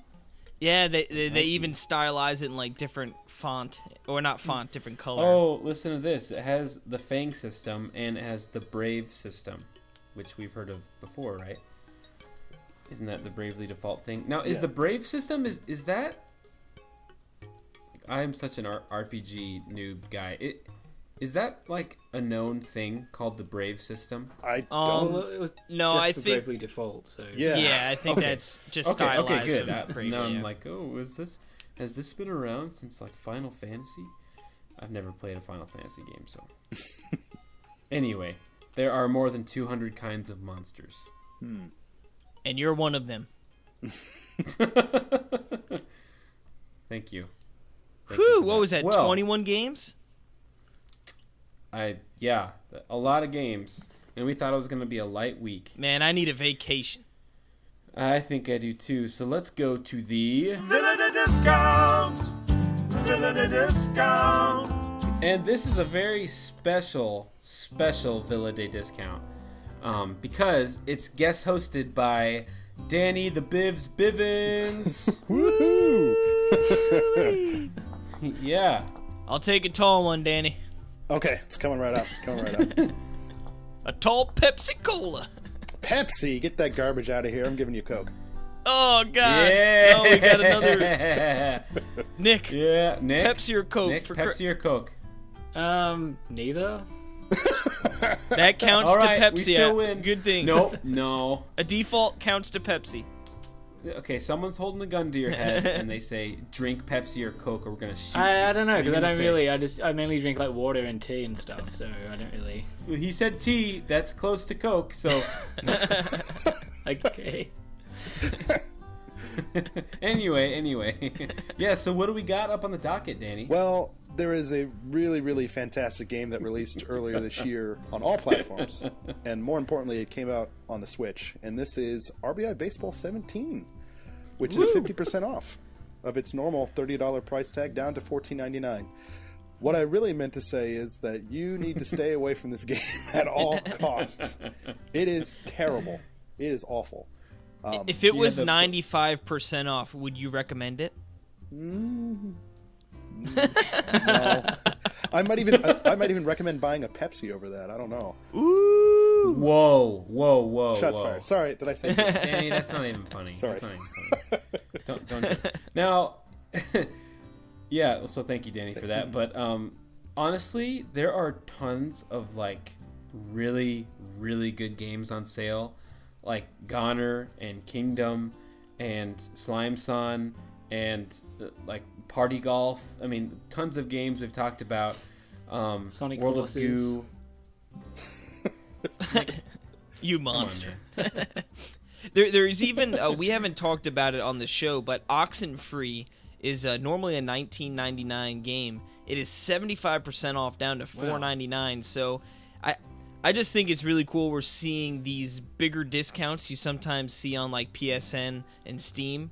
Seems like this is just for Christmas, right? This is just the Christmas sales stuff on the eShop. Yeah, I'm assuming. Yeah, but it's 75% off a game that probably does it say released in October? You know what I mean? So not like a super. Yeah. And I know Oxenfree, I'm pretty sure was a port of an older game anyway. But I don't know. It's still promising to see such large discounts on some games. So maybe all those games we end up missing because there's too many other good games we get some good deals on. So Right. Even like LA Noire, that's like what, 25% off, and Yeah. that's only like a month old. So yeah.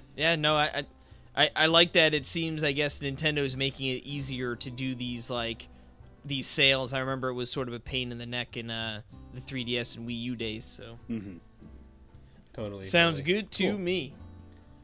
Well, I always feel so relaxed after a nice stay at the Villainy discount. Villainy discount. All right, well, guys, it's my favorite time of the week. Do you know what that is? I don't know. It's this very awkward moment in between the eShop Roundup and the news. I just loved. Just take a deep breath and just sit back. It's so fun. You know, you don't really know what's gonna happen. You know. Yeah. Do you feel it? Nick, do you feel it? I guess, yeah.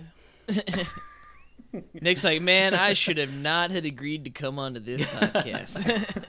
This podcast is weird. She's jumping the shark. I can't say I get too excited over the news and stuff. So. News Talk with Casey Gibson. Well, I was going to say, the good news for you, it is not a hearty week in the news here. We don't have much to talk about. Obviously, Christmas time and on the holidays, the video game world seems to take that Christmas last 2 happened. weeks off. Yeah. So we don't have a ton of news, but we have a couple things we could talk about here. We've got Nintendo Power. It is back, and in the form of a podcast, which was surprising. Yeah, Like, I can't believe that they're just reading the old magazines into audio form. That's kind of weird. Dude, that would be awesome. That would actually that would be amazing. We might have a new podcast idea, guys. there it is. Reading old magazines podcast. Yeah, that'd be good. Can we call it Reading Nintendo Power? Yeah. It's so simple. I wonder what they it's do on that hosted- podcast. Yeah, yeah. It's hosted by who? He's the editor in chief. I forget Chris something, I believe. Chris Slate? Yes, that's Chris it. Slate. Yep.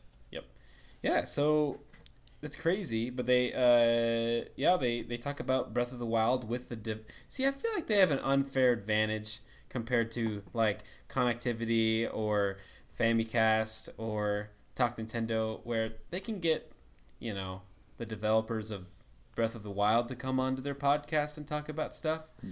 But they don't. I mean, there's no way they have the character, right? I mean, They don't have the biz. you're not gonna find. They don't have the Bivs. That's They don't. exact- yeah, I mean, so that's. We Yes. need a good nickname for Nick. we do. It'll come. Yeah. The, We need it has to come we naturally. need to It has put come Dan naturally. on the task. Yeah, we need good old Dan. Dan, next time Yeah. you better Next time we Yeah, talk to see, you, you it- better have a good nickname for Nick here. see. So Come up with a great nickname for Nick, I'm sure. We'll see. We'll see what happens. But anyway, yeah. What the whole point, as I'm trying to say, is Nintendo Power Podcast, which is a really cool name, by the way. Well, I was going to say, have any of you guys given it a listen to? Like I said, I listened to maybe the first 5 minutes. I haven't gotten actually around to it yet, but I Yeah, have not. I haven't tried it. No. What'd you say, Dan? You haven't? I have not. My podcast backlog is Okay. so freaking huge right now. Yeah. I know me that too. feeling. Well, maybe it's good, maybe it's not. You guys have to listen to it. But It's enough of kind that. It's kind of a strange thing, though. To I don't know. What's the point of it? Like, yeah. An official podcast? Yeah, from the like Nintendo Power though, like the magazine. I guess, you know what? I mean, maybe aside from him just being the editor in chief at some point, maybe it's just a good way to.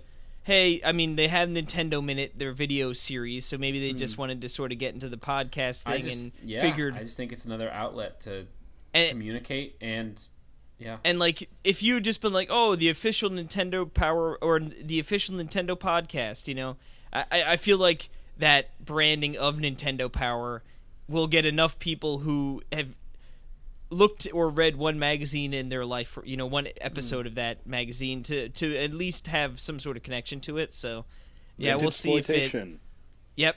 Yeah, I those think dirty dogs. They should sell digitally the every Nintendo Power issue for like $3 or something. That'd be awesome. I remember I think that would be cool, actually. I remember at some point, I believe they had scans of like every episode up on like Archive. One of They're the up there archive for a bit, sites. then Nintendo got them to take it down or whatever. Yeah. I mean, which I Yeah, guess I mean- makes sense, but it'd be nice to know you could like they're preserved somewhere. Hopefully, Nintendo has Yeah. them all logged in. Well, I mean, I could totally see him doing it too, like especially the Switch, with the touchscreen, and like they did like. Remember when Wind Waker HD came out and you could get like the bundle, and it came with a free guide that you could like view on your browser of the Wii U, so and it was like like scans of stuff. So I mean, I just think there's precedent there that they could do something like that, and I could see it happening. So. Anyway, Maybe that could be one of your predictions, but ooh. Ooh. I predict. I already wrote my predictions, unlike you. Nope, I wrote mine down too. 2 minutes All before right. the show, but I wrote them down. But anyway, All right. we just a little bit of, obviously with Christmas Day comes plenty of new console owners for any platform really, but the eShop was down on Christmas Day, but I personally didn't run into any issues because I didn't need to get on there, but I did see some threads going around Reddit saying it was down and then it was up and then it was no, it's not up yet, but I think they got to it relatively quickly, so hopefully no one had too many issues with that. Yeah, I saw like the Twitter, what they released on Twitter, like it's down. Sorry. We're working on it. There's so many hilarious like gifs of people and like comments GIFs. on it. I was enjoying that. Gifts. It's not gifs. It's gifs. What are you making, a peanut guy butter who- sandwich with your the guy Jif? who created Jif peanut butter? it says it's gifs. Well, what does he know? You know what you remind me of the people Of Danny who- Bivens. when I say when I say sherbet, like you know what sherbet is? Sherbet? People go, Sherbet? It's sherbet. Yeah, exactly. See, even though it's not sherbet, it's sherbet. That's how it's pronounced. Just because I That's how say it's things written. wrong and people correct me, that reminds me of you. Yeah, and well, I mean, my response to them that I go, oh, I bet you, I bet you say George Washington too. No, that's my father. But yeah, but yeah. Anyway, it's a GIF, and yeah, deal with it. Yeah. I'm sorry. I'm not gonna pronounce it wrong just to make you happy, Casey. I'm going to take your final edit that you send me of the podcast. I'm going to re-go into it and just make sure to put GIF in every time you say it. But If you do that, I'll be absolutely amazed because that's dedication. That's amazing. Can you say GIF And for funny. me? GIF. Thank you. Okay, moving on now. This next little bit actually comes into play for Danny, if he'd like to take this one if he wants. Yeah, so the Switch is close to outselling the PS2 for the first year sales in Japan. What the heck's the number for Switches right now? Isn't it about 3 million. Or I something? thought I saw it was over I heard 3 3 million. million. Yeah, and I mean, it might not sound like a lot, but if you think about the install base just around the world, I mean, what's that, like almost 10 or something right now? It's over 10 now. Yeah. But I mean- yeah, and Japan's and a this is just smaller tiny market Japan. compared Oh, to yeah. obviously like the US What and did- stuff, so. What did Wii U sell lifetime there? Was it like 3 million as Something. well?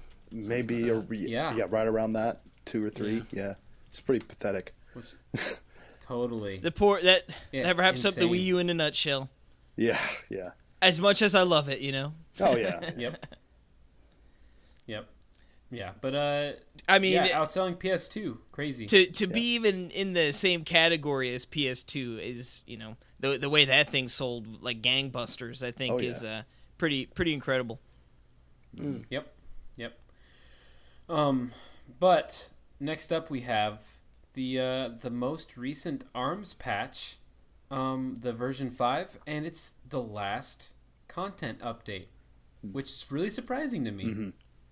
You know what? Um, It makes sense though, I think. Yeah, I just think it's weird that they just, they put it out and then they said that's it, instead of saying this is the last one and then putting it out. Like, you know what I mean? There's a fair bit more I don't content know. since it came out, so Yeah, I mean, I think that we're definitely going to see a sequel to this game, on the Switch before the Switch is done. So, they can't just keep making new stuff. But, yeah. in total, 5 new characters were added and 12 new arms and 5 new stages for free. So, all of it was free. So, it's really cool, actually.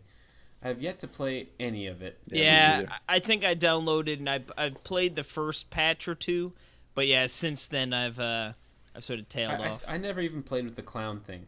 She's weird. I played through. I guess they did. Well, I played through it like on version 4 point whatever before this update, and I was having a lot of fun okay. with the party crash. It's so good. Yeah, no, I would Yeah, love and to. I still don't know what that is. We talk about how we need to get back in there, but Well, hey, the new We should, dude. the new party crash thing is coming. Like I think towards basically New Year's. It basically coming around that time, so that'd be a perfect time to get in. All right. might have to do it up. Let's do it. Casey, let's do it. Seriously. Yes, sir. I'm holding you to it. Now, Nick, why don't you take this next little tidbit? Anuma has stated that work on Breath of the Wild has now finished, and there won't be any more content coming. So that's it. That's Breath of the Wild is now complete. You're not getting anything else. Yeah? Yeah. Yeah, I think Until that. the next game.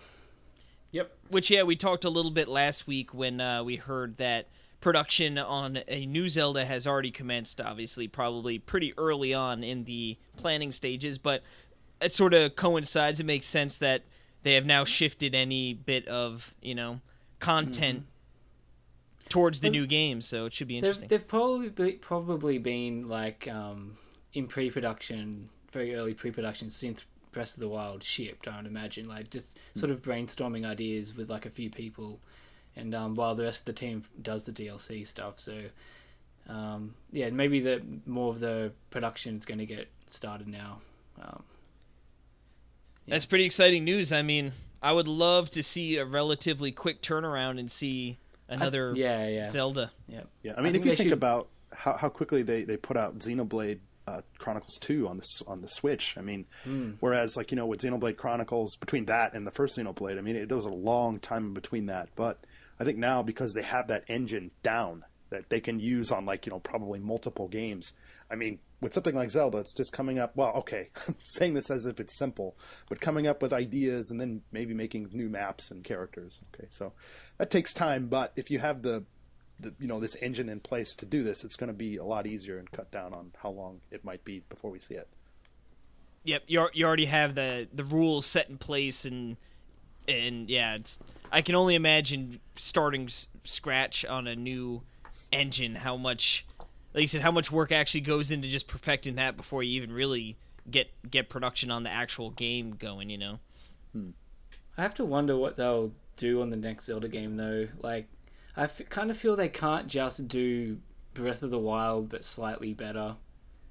Like, I don't know if I would really be as down for, like, basically having some large map where you got to find like 120 shrines scattered across the map and stuff again. It feels that Breath of the Wild, to me, is more like a one and done type thing to a degree. Like, I think they'll have to go, I don't know, maybe a little smaller or a bit more focused on the next one, but like taking a lot of the stuff from Breath of the Wild, obviously.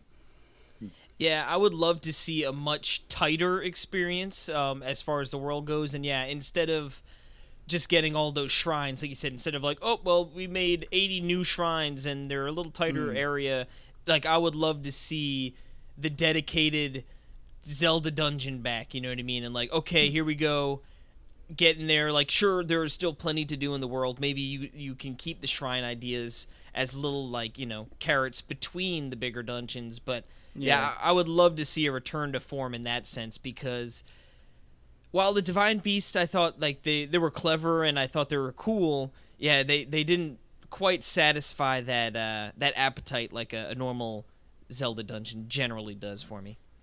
Right.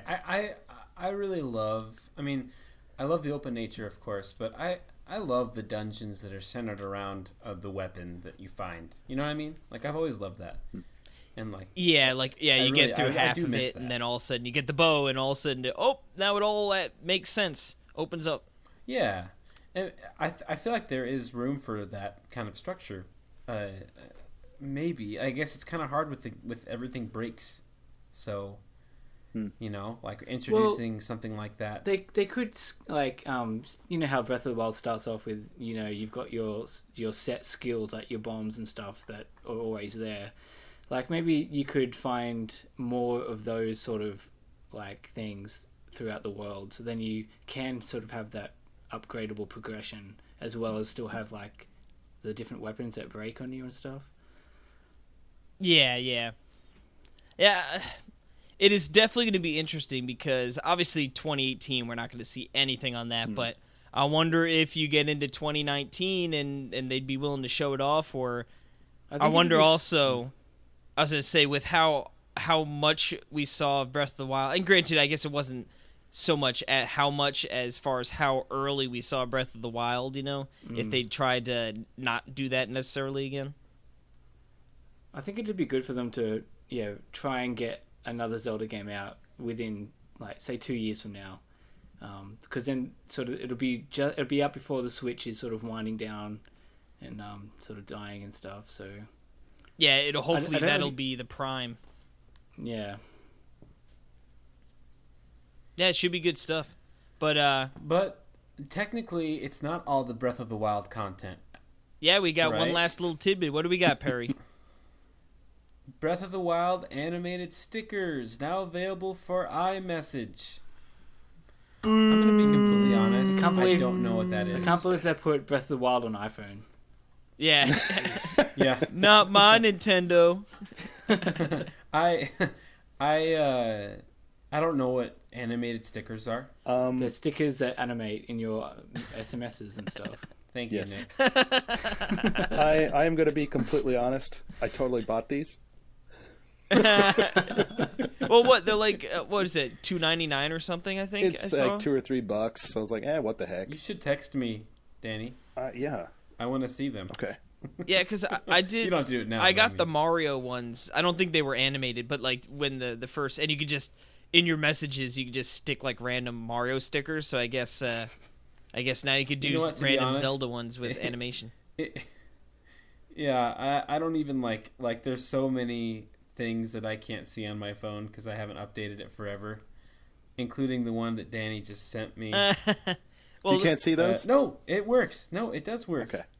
But it's not animated though. It is. It should be. Well, that's probably because you're like 18 updates behind. It's like, oh, we can. Yeah. It's just a still. We can render the but picture. I like it.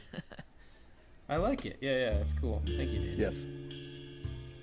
Alrighty. All right. Well, I think that's going to be like I said, not a lot of news, so just a quick little bit. Good thing, because we didn't want to bore Nick too much with his hatred of the news block. my baby segment, he hates it. I think this is getting exaggerated now. That's okay. That hate really reminds me of Danny Bivens, but Yeah. Perfect. All right. Well, yeah. Let's take a quick break and come back with our topic of the show, which is 2018 predictions.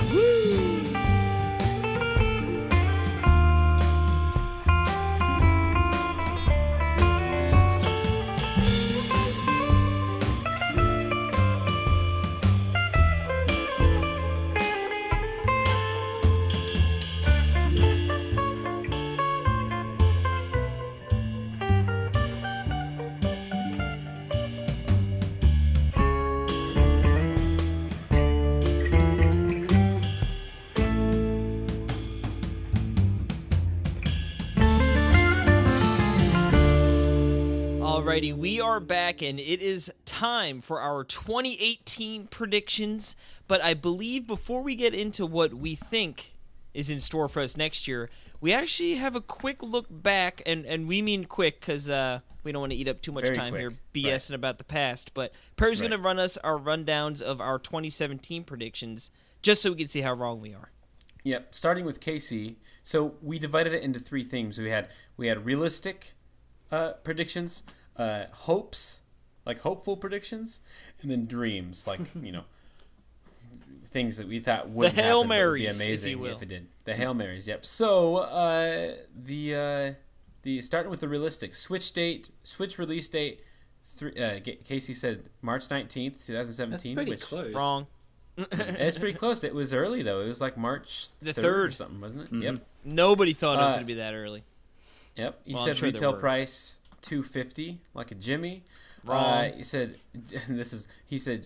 GCN Virtual Console day and date with launch. How naive. Melee among first batch. I bet that Casey back then said GIF. Yeah. I bet he did. What a game. And GameCube games would cost $14.99.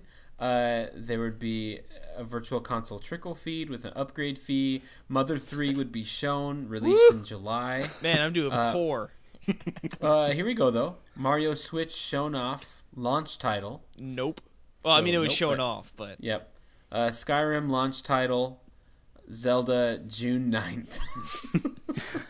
You thought that Zelda wasn't going to be the launch, and you thought Skyrim was going to be launched. I well, can't let's imagine- just point out those are my realistic guesses. Yeah, I know. I can't imagine the outrage it would have been if they didn't launch Zelda on day one. I mean, it would have looked so bad. But if they had Odyssey to offset it, say it was the Odyssey we got now, I think, yeah, you're right. It probably would have been like, where the heck is Zelda? But Yeah, terrible guesses Yeah. by me. that's okay. My realistic ones were the price was $300. I got that one. May I point out? Now, for some reason, my date's not in there. It wasn't the third. It I was think not it was the the third. third, wasn't it? Yeah. Yeah. Oh Must have been. yeah. No, yeah. you don't give him that credit. I said that Zelda was going to be at launch. I said that no GameCube Virtual Console at launch. Only a couple of games for NES and Super NES, which I thought was really funny because after they announced that, they said like that they didn't even mention Virtual Console, and they said that they're going to have that program with the NES and Super NES games. I just thought anyway. Going on, Splatoon Gold Edition announced for summer, an enhanced port with all maps. Except one map for some reason, because that's usually how they do it. And a brand new staggered map release, which I think is pretty close. I was going to say, Splatoon 2 it's is basically that essentially, thing. yeah, Splatoon Yeah. 2 could be the gold edition. An extended single-player campaign. Number 3, Miiverse extended or rebranded. Ouch. Instead, it got murdered. Yep, he got murdered. Yep, and now Twitter is the thing now. 4, Mother 3 will come out. I like how Yep. precise that is. It will come out. Yeah. Yep, yeah. He still has a couple days. It can Hey, still that's happen. true. That's true. Number 5, Hyrule Warriors is going to come out on Switch, which I know that's going to happen. I know that's going to happen. I don't think so. No, it's totally Well, happening. Hyrule basically Warriors did. 2. It basically did. Yeah, Fire Emblem. Yeah. Yeah. No, that's such a 2018 game. Although it's not my prediction. I'd be willing to bet you. Number 6, Nintendo Classics rebrand for Virtual Console. Through Which, Hamster. I'm telling you right now, as of right now, that is true. All right. They have the arcade archives. Yeah. No, yeah. It's sort potato. I win. All right. Is what That's I'm a trying half to say. point. Now, Half point. Here, Yeah. I'll take the hopes here. We'll right. go. My hopes were Animal Crossing shown, and that it'd be a holiday title in 2017. Mm-hmm. We'll just scratch that off to 2018. That might be one of my predictions. Ice Climbers are the lone addition to Smash 4 plus Amiibo. Swing and a miss. okay. Bayonetta 3 teaser, Oh. short and far off. Boom. You did Got that it. You Got got, it. Dragon Quest 11 Switch officially announced, which I believe that was, right? Yep. That was Yep. announced for Switch, so we got that. I said Boom. Final Fantasy 7 coming to the Switch in 2025. Still time. There's still time for us to get an out. No, that I don't know. I don't think would the like Switch will that be game to around come in back. 2025. Yeah. The 3DS No. might be though. And then Resident Evil 7 coming to the Switch, and I said that would be in time for launch or shortly thereafter, which I didn't. I still have hope for that game. Yeah, I could see. I surely it. I could hope see it so. happening. It's coming. Yep. Now, Perry's All right. hopes, we had Pikmin 4 will be announced for the Switch. Yep. Animal Crossing Didn't will happen. be announced for the With Switch. 2-player co-op. Yep. Nope. We got announced staggered releases through the year, a game every month. He was pretty much spot on with that. I'll give you that. We had a big game every month. New WarioWare or Wario game. No dice. And a Splatoon spin-off. Mm-hmm. Which, Nope. yeah, that didn't happen. But that's okay. We got it. Better yet, you got a mainline. Salmon Run. Yeah. And then finally we get to Yeah. our dreams here. You want to take these Our ones, Perry? dreams. I'll take them. Casey starts off with an achievement system. Nope. Nope, not really. Now check this out. Hail Mary, Metroid Prime 4. You got it. Boom, you got it, buddy. I put You $50 got on it. the line for that one, and I did not have to You pay. did. Yeah, last year, Danny and Nick, he said that if Metroid Prime 4 wasn't announced, he would give away a $50 eShop card. Whoa. Listen to the last You're very episode, glad that episode happened 14. Yeah, I was like, at E3, I was like, whew. Thank goodness. I didn't even care that the game was announced. It's just like, oh, save $50. Yep. Other dreams, Retro Studios game revealed to be F-Zero. And I think we're thinking more, not just a racing game, but more than that. GTA. And GTA-like. And, dreams. EA Sports titles return to Nintendo. Well, And I mean, we that sort of happened. got one right One with game. FIFA. FIFA, yeah. Yeah, we got FIFA. Yeah. That I guess you did sport titles Yep. with an S. Technicality, So- no points. guys. Jiffed. He got jiffed. You got chipped. All right. Now my dreams. Okay, you ready? Tingle has a brand new game. No dice. Number 2, Animal Crossing lets you customize your town completely. Because it was already the foregone conclusion that it was coming out. Yeah, but we were really banking on that. now this could still come true, but for number 3, Metroid Prime 4 with fully online multiplayer battle and mission modes, co-op only missions, and a solid 12-hour story. There we go. And so who knows? That would be cool. I feel like couldn't Metroid Prime 4 be a really cool online game to play with friends? It could be really cool. The Federation Force. Yeah, I just mean it could be a really cool it could be Nintendo's first-person shooter. You know what I mean? Yeah. And number 4, I had Nintendo's Minecraft. I thought that they would release a version of Minecraft.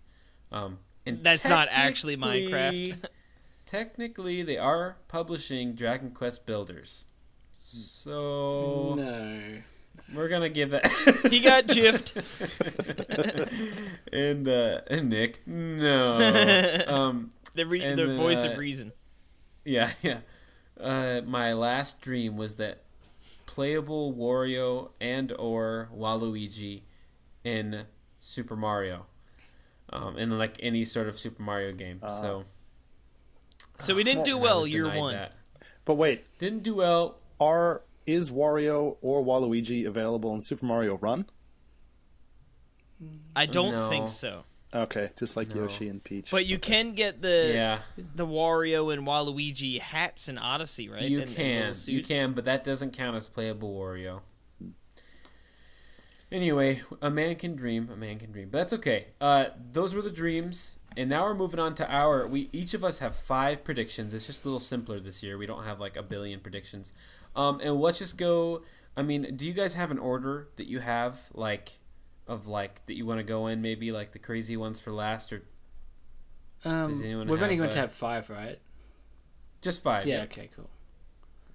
Yeah, I So- mean, I've got probably some that would be what you would imagine would be more plausible, opposed to ones that are more like, ooh, that would be sort of a cool thing, you know? But, I mean, we could just well, go with our I'll the start thi- it off. Are you ready for this? I'm going to start it off. Okay. My first prediction is Reggie Fils-Aimé will leave or will get fired. I don't think so. Wait, were we trying to pick the top 5 things that will absolutely not happen? No. Nope. No, I think that the Nintendo, the crazy direction that they've been going is so different. And I think that Reggie may leave because it's not going the way he wants to. Or they'll fire him. Yeah. I liked I'm it just during the saying, Wii U days when I didn't have to do nearly as much work. I'm saying more likely he'll get fired because they wanted to go on a new they- approach, is what I'm saying. I see could them not firing disagree with you more. Yeah. yeah, I'm. I don't want it to happen. Okay? I love the big Reg. And to be honest, I'm very jealous that you met him. I'm just going to say it. But, Maybe that's it. He's Yeah. like, I've seen enough. I've met Casey. That's it. Going back to Domino's or Pizza Hut. Yep. Nah. Yep. Well, all right. Well, that's definitely a prediction. Yep. Nick, Anyway, Nick, who why don't wants you to go give us next? a prediction that hopefully is a little more Okay. realistic to come true? I'm going to call Metroid Prime 4 is coming out in November next year. All right. All right. Wow, Yeah. that's I think it's I think it's interesting. much further along than Nintendo's letting on at the moment. I think they're pretty well into the making the game and stuff. So yeah, I could definitely see that because, when they showed off Pokemon, I felt like that was very reactionary and like, hey guys, don't worry, Pokemon's coming. Where, yeah, sure, Prime 4 was just a logo, but there was just more put into it, you know? And plus I think I'd like that Nintendo when it was like, oh, okay, we're going to tell you about the Switch, what was that, in like September, and then it was like, okay, we have the Direct in January, and then it was like, oh, out in March. I like that short from when you know about it, so it's just all hype building opposed to like getting really excited and then like, okay, we've got like 2 years till we play this, you know? So Yeah. I'm hoping Yeah. they're sort of going with that more like, all right, we're going to announce or show off and release within 6 months, you know? I think like Yeah. it could go either way, but I think when they announced it, they had the 3DS Metroid like being shown and coming out soon. And if they'd just done it on 3DS, you would have had even more complaints going, oh, why isn't it on Switch, sort of thing. So they hedged the bets a bit with saying that Metroid Prime is coming to the Switch, but they didn't want to actually show anything to take away from like Mario and obviously Metroid on the 3DS. So yeah, that's what I that's hope my, you that's my are reasoning. right. All right, beautiful. Casey. All right, mine, this one, as I sort of alluded to earlier, I'm going Animal Crossing Switch. That's going to be... Yep. See, I could see where, like Nick said, say you get Metroid Prime in that November, I could see Animal Crossing in that September slot, sort of a little bit ahead of the holiday season, but, you know what I mean, still in that healthy, like, okay, we're ramping up, although now summer where it used to summer was the dead spot. It seems like there's just games all the time now. But Yep. I could see it in that September slot, and what I think is going to be cool is playing Mario Kart 8 Deluxe and being in the Animal Crossing track, how you're, obviously when you drive, it's sort of over the shoulder. I could see it being a mode where you could switch to go over the shoulder, and you could just sort of see how big the trees are and how big the buildings are, and sort of get it from that perspective we've never gotten Animal Crossing from I really before. want the game to look like Mario Kart 8, where you walk around behind your back third person. I think that's the next step. I think they need to do that. I really don't want to see another Animal Crossing game that looks like the DS one from like 12 years ago. Me neither. Yeah. Yeah, I think it'll be good to have an option where you could see it from that perspective if you'd like. No, I think all in. I think they need to go all in. And you can only one. Kind of Breath of the Wild it, you know, like kind of just really just redefine it. No, I would definitely rather see it take a drastic change. I mean, it's been so long at this point since the last release. Like, I hope they aren't just going to be like, well, here's an HD New Leaf. Unless you count the game they just released. Yeah. I don't know. Well, I'd always kind of hoped they went like with a cell shading route with this game. It seems like it'd be kind of like a perfect match for something like that. They just go super realistic, and it's got fur physics and everything. And... Oh my god, yeah. That'll work too. You're just like, you're in New Donk City now. Yeah, New Donk it up. Oh man. Tom Nook is a man. No, he's still a raccoon, but it's a realistic looking one. He reminds me of Danny He's a Bivens. Tanuki. Yeah, absolutely. Speaking of Danny Bivens, what's your first prediction there? This one's relatively safe, something that's kind of been bouncing around the rumor mill for a while, but I think we're going to see Super Mario Maker on the Switch, and I think we're going to see it relatively soon, probably by March or something like that. I could see that. I could see there being a direct in January, and you're like, hey, guess what? The Mario Maker Plus is out next month.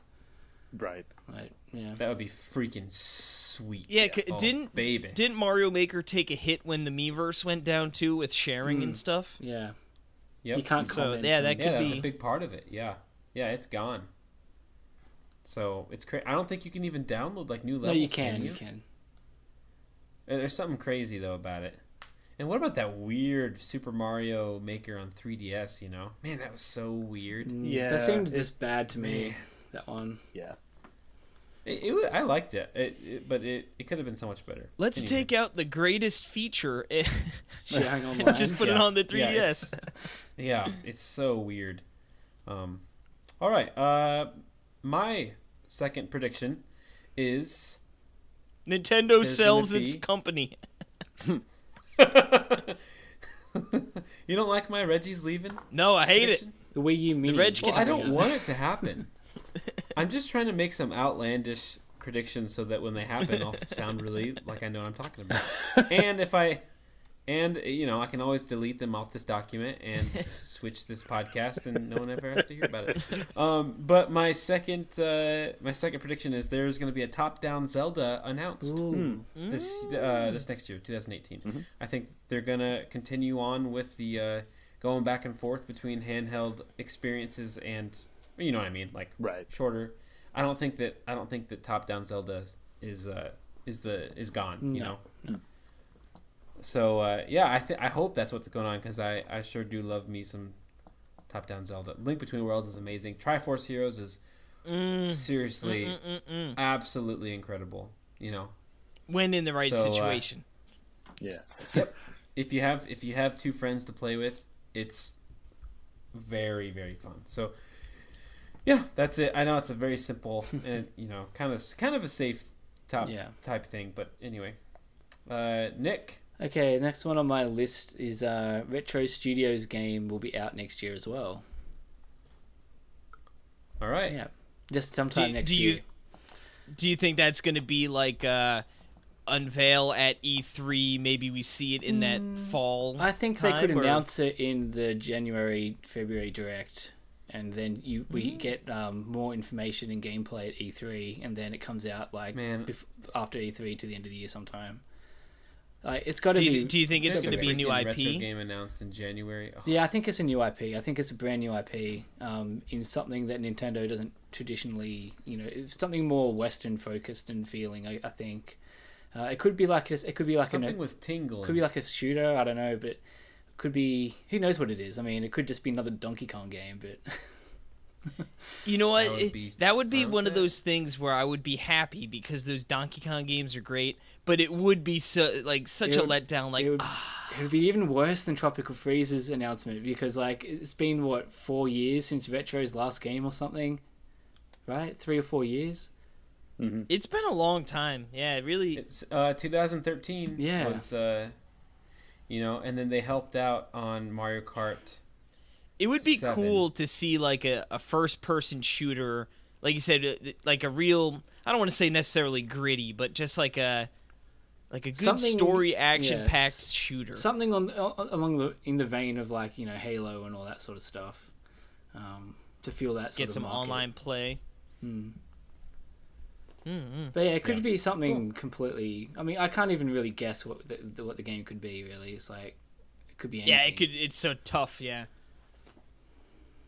Yeah. truly Cool. shoot Well, throwing darts in the dark. I may have a thing, a prediction close to this.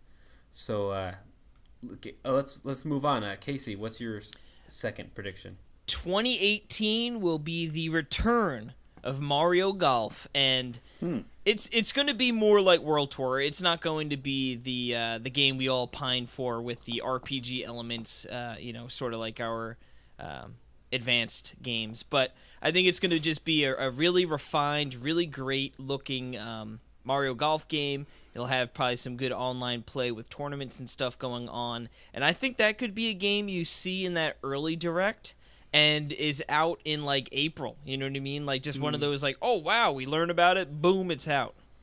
Yeah. Yeah. Heck yeah. And I would love that so much. I think we talked about this last podcast maybe. Maybe the N64 because of my love of Mario Golf. Oh yeah, I love Mario Golf. In fact, that's because we only haven't golf I've seen played. we haven't seen any sport, Mario sports games yet for the Switch here. So and those are games I feel like they can, pump out relatively quickly or without diverting talent from like the big teams, if you will, and still make quality offerings, and that can sort of fill out a lineup, where it's not necessarily going to sell a system, but it's a great complement when you when you're done with your Breath of the Wilds.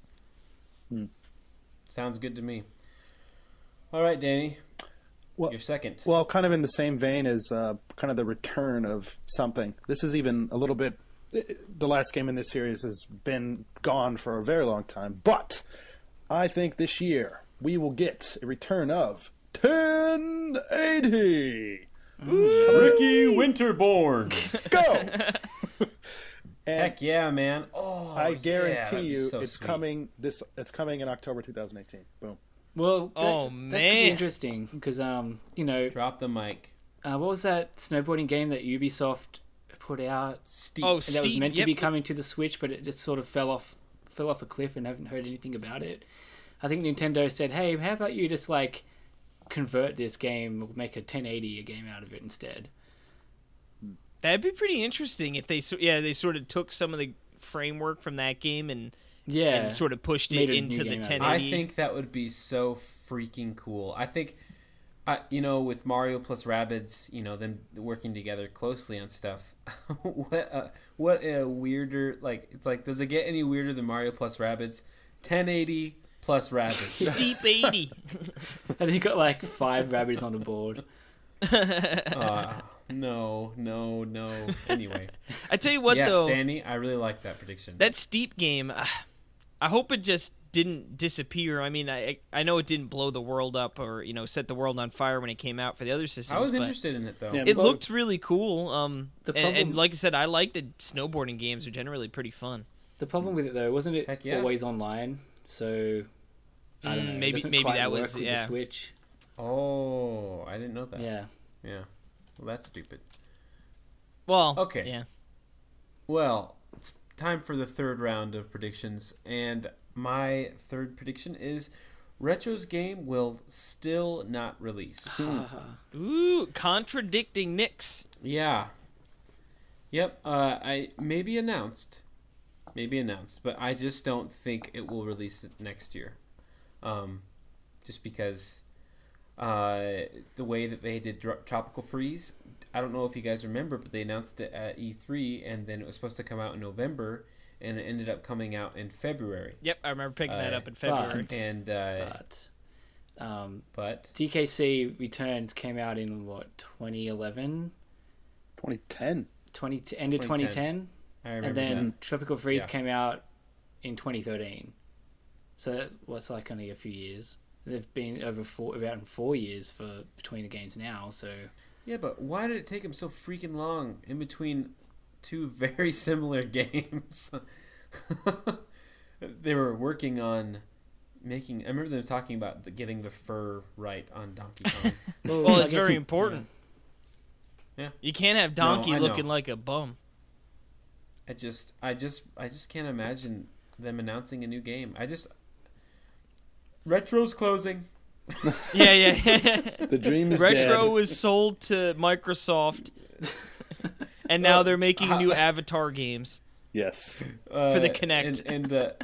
And Reggie's the new president of Microsoft. Oh my god. I hate I'm your just kidding. predictions, Perry. I hate them. That's not my prediction. Prediction is Retro's game will not be released in 2018. All right. Now we got Nick, number 3. okay, I think we'll get the Smash Brothers port in March or April next year. Oh, really? Yeah, and I'll probably add a couple more characters and stuff like that, and obviously all the DLC. All right. I could see it. I think it's interesting that they wouldn't have it, like they better announce that soon if that's happening, like in a January Direct, which I Yeah. think we're going to be having one. I think we'll have one in January sometime. Yeah, probably around like the same time we had this year, I wonder, because I feel like the Smash port at one point in the rumor mill life cycle, it was like a guaranteed surefire thing. It's gonna happen no matter what. It's a done deal. And now along it's with so, the GameCube Virtual Console and Mother 3. yeah, and now all of a sudden it's sort of been like, you don't really hear much about that anymore. I don't see them making a personally- new Smash Brothers though. It's just too much work and too much the one they have now is so good anyway. Why not just add a bit more content to that and put it out again?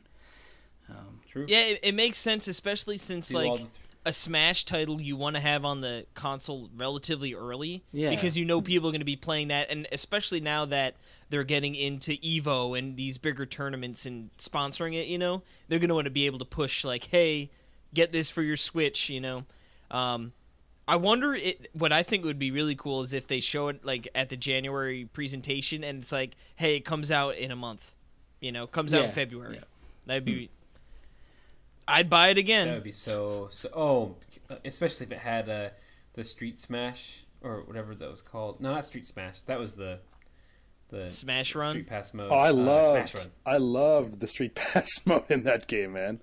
Yeah, no, it's fun. No, yeah, I couldn't remember the name, but yeah, the Street Pass mode is fun. I wish Street Pass was here. I'm sad that's gone. But yeah, cool. All right, Smash, March or April. Casey, what's your third? My third one here. Now, I don't know if you guys remembered a surprise game or two that came out for the Wii U. A little game called NES Remix. Well, I think we're going to be seeing SNES Remix this year. I think it'll be, again, it's just going to be a nice little download game, maybe $20 on the eShop, but, with the SNES Classic coming out, maybe take a couple of those games and remix them and with some other offerings, and I think Casey, I like the way you think that could be a cool little game that we see this year. Feels like they should have done that already, really. Yeah? Yeah, I mean... But knowing Nintendo, they're going to put out NES Remix 3 instead. Oh, like the worst selections of games ever. Remember when they said that the reason that they didn't have NES Remix on the 3DS was because it couldn't handle it? Yeah. And then they released NES Remix for the 3DS. Yep. Good old Cool. Nintendo. I like that prediction, Case. I think that's a good one. Very good. I think you're gonna get that one. I sure hope so. Anyway, Danny. Yeah, this is maybe kind of another safe one, but I think we're going to definitely be seeing Pikmin 4 coming to the Switch in 2018. As recently as back, I think it was after E3, and Miyamoto was gone on record. He went on record to say like, yeah, development is still in progress on the game, but we're kind of plugging along there. So I think maybe this is the year that it's going to happen, and I'd say maybe they'll push it to like the second half of the year, maybe like a summer type of a release. Yeah, I mean it came out. Pikmin 3 came out in the summer. Oh right, it did, right. And I would love for Pikmin to just get its finally on a system think about it. Pikmin has never been released on like a system that is selling well. You know what I mean? Well, a real Pikmin game hasn't. Real Pikmin. Maybe it shouldn't come out then. Well, yeah, I guess you got those the Well, no, I feel like it had nothing to do with it. I don't know.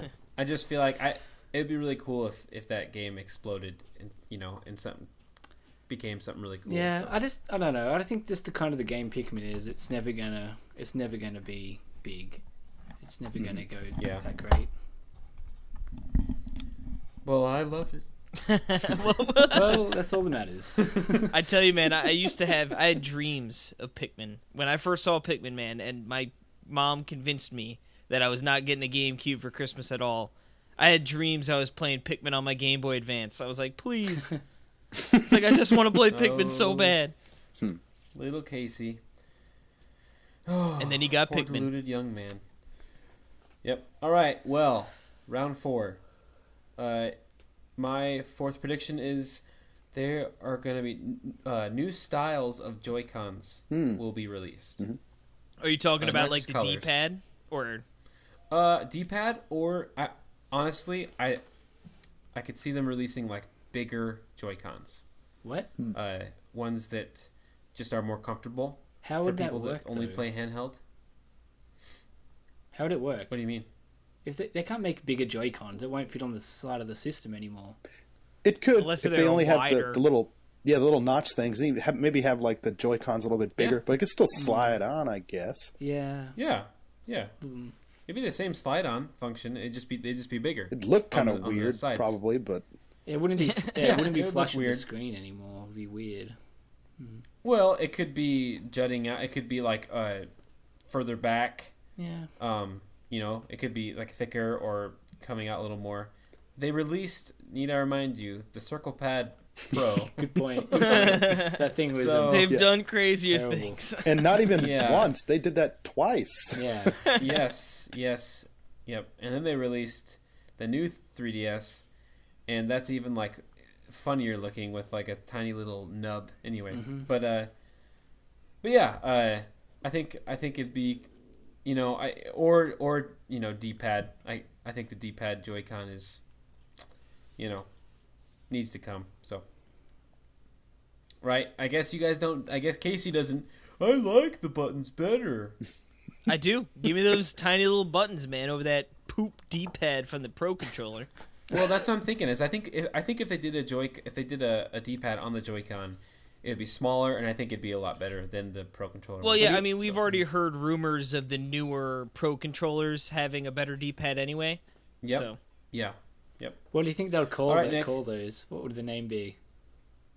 Of the new Joy-Cons, Joy-Cons XL. New Joy-Con. New Joy-Con XL Plus. Yep. But but then there's a minus too. Micro. Yeah, Pro. it'd be like I think Joy-Cons XL Micro. Micro. Joy-Con more joy. Boom. Oh man. Okay. My next All right. one is this could go either way. So it's sort of like this is sort of a 2-in-1. I could see either of these happening, but it's from Next Level Games, and I think it's likely we could see a Mario Strikers or Luigi's Mansion next year. Ooh-wee. Give me the strikers, I like baby. it. It's been 10 years since the last Yeah. Strikers game. That is just mind-boggling to think about. I remember playing right. that game in my college dorm with my roommate, and there's like hours on end. No, I love the GameCube one, and then the Wii one was awesome too. They're just so much fun. Yeah. It's They're awesome. just like craziness. Yeah. in I guess the sports, they haven't had really a soccer. They haven't in any of the the sports, like compilation ones either. I don't think. So, but yeah. I think. You know what? And those are back in the late GameCube. I mean, early Wii. But remember, like the extreme sports era, and like this goes back to 1080. Danny. Like I think that it just kind of left. Like extreme sports just that just kind of died out. And I think that with the Strikers was that kind of arcadey take, but it had that remember like the cool art that it had. Yeah, absolutely. On Strikers, that box art for the GameCube cool. one is awesome. Oh yeah, and so I just, but it has that you know what I mean, like that 2000s extreme sports look to it, and which I love, and I would love a return to. 1080 Avalanche was like also like epic like that, so cool. And Luigi's Mansion would be cool. And I know they had that weird... Danny, have you done that weird VR thing? Yeah, I have not. Or that arcade thing? I have not done Luigi's Mansion at the arcades here. I've never even seen one, actually. No. Because I would assume if you saw one, you would have. Yeah, well, I don't know. Maybe I did see one and I forgot. But there's none like in the area where I live. I'd have to go into Tokyo. And so I just haven't done that. All right, cool. Good prediction, Nick. Casey, what's your fourth prediction? All right. Well, I had a boring one lined up about, the online being delayed, yada, yada, yada, yada. And I said, well, that's not fun. So I changed it up here on the fly. We saw a logo from Software back in the January presentation, if I remember correctly. And there's been rumors about a Dark Souls, port or some sort of the HD remix or a collection. But I tell you what, I think in 2018 we're going to see a brand new From Software exclusive game for the Nintendo Switch. Now, I don't I think it's going to be sort of in the vein of like how Bloodborne is sort of like Sony's, exclusive From Software game.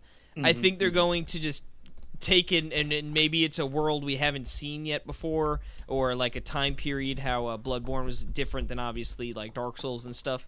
So I think we're going to see something from them exclusive for the Switch, and it's going to be a different take, but that same Dark Souls-esque, tough as nails. I love it. Gameplay. I love it.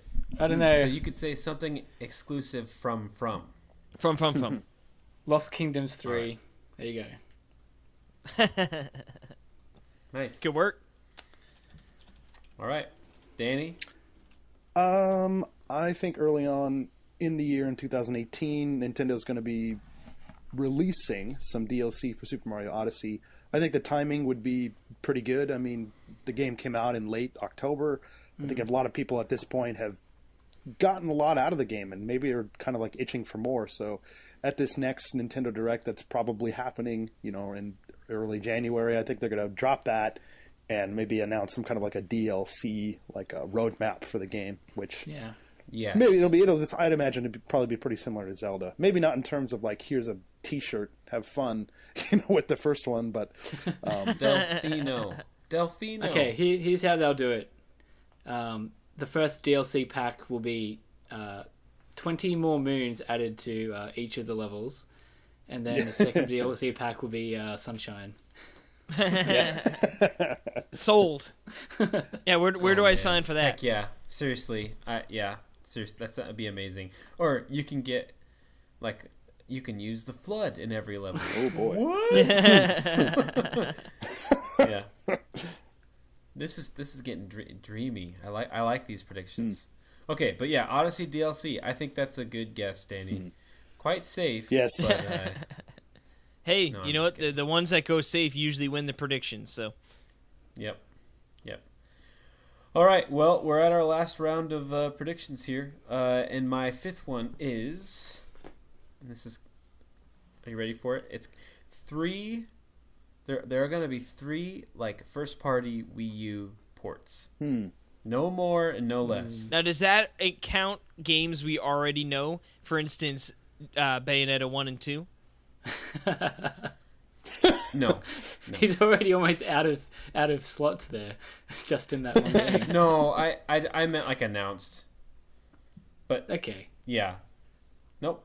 3 announced, and I'm thinking these can include also like Pikmin Collection would count as one with Pikmin 3 in it, or Captain Toad and Super Mario Maker. All right, we shall see. We shall see. Yep. But if it's 4 or if it's 2, doesn't count. No points. Yep. All right, Nick, what's your last prediction? I've got one listed here, but I thought of some more ones. I might just go with. Okay, I'm conceding though Perry already had the Zelda thing, because I was going to say top-down Zelda as well, but I'm going to change it now to a new Captain Toad game. Ooh, Captain Toad Moon Chasers. I hope that's. I like it. I like it. Yeah. Could you imagine all of a sudden it's named Moon Chasers and we're just like, oh my god, he knew. Nick is my uncle that works at Nintendo. All of my predictions come true. That'd be awesome. Then we can come to Nick and get the final ruling on the GIF situation. Like, he's always right. Surprise! Like Reggie is fired, and I'm the new Reggie. yeah.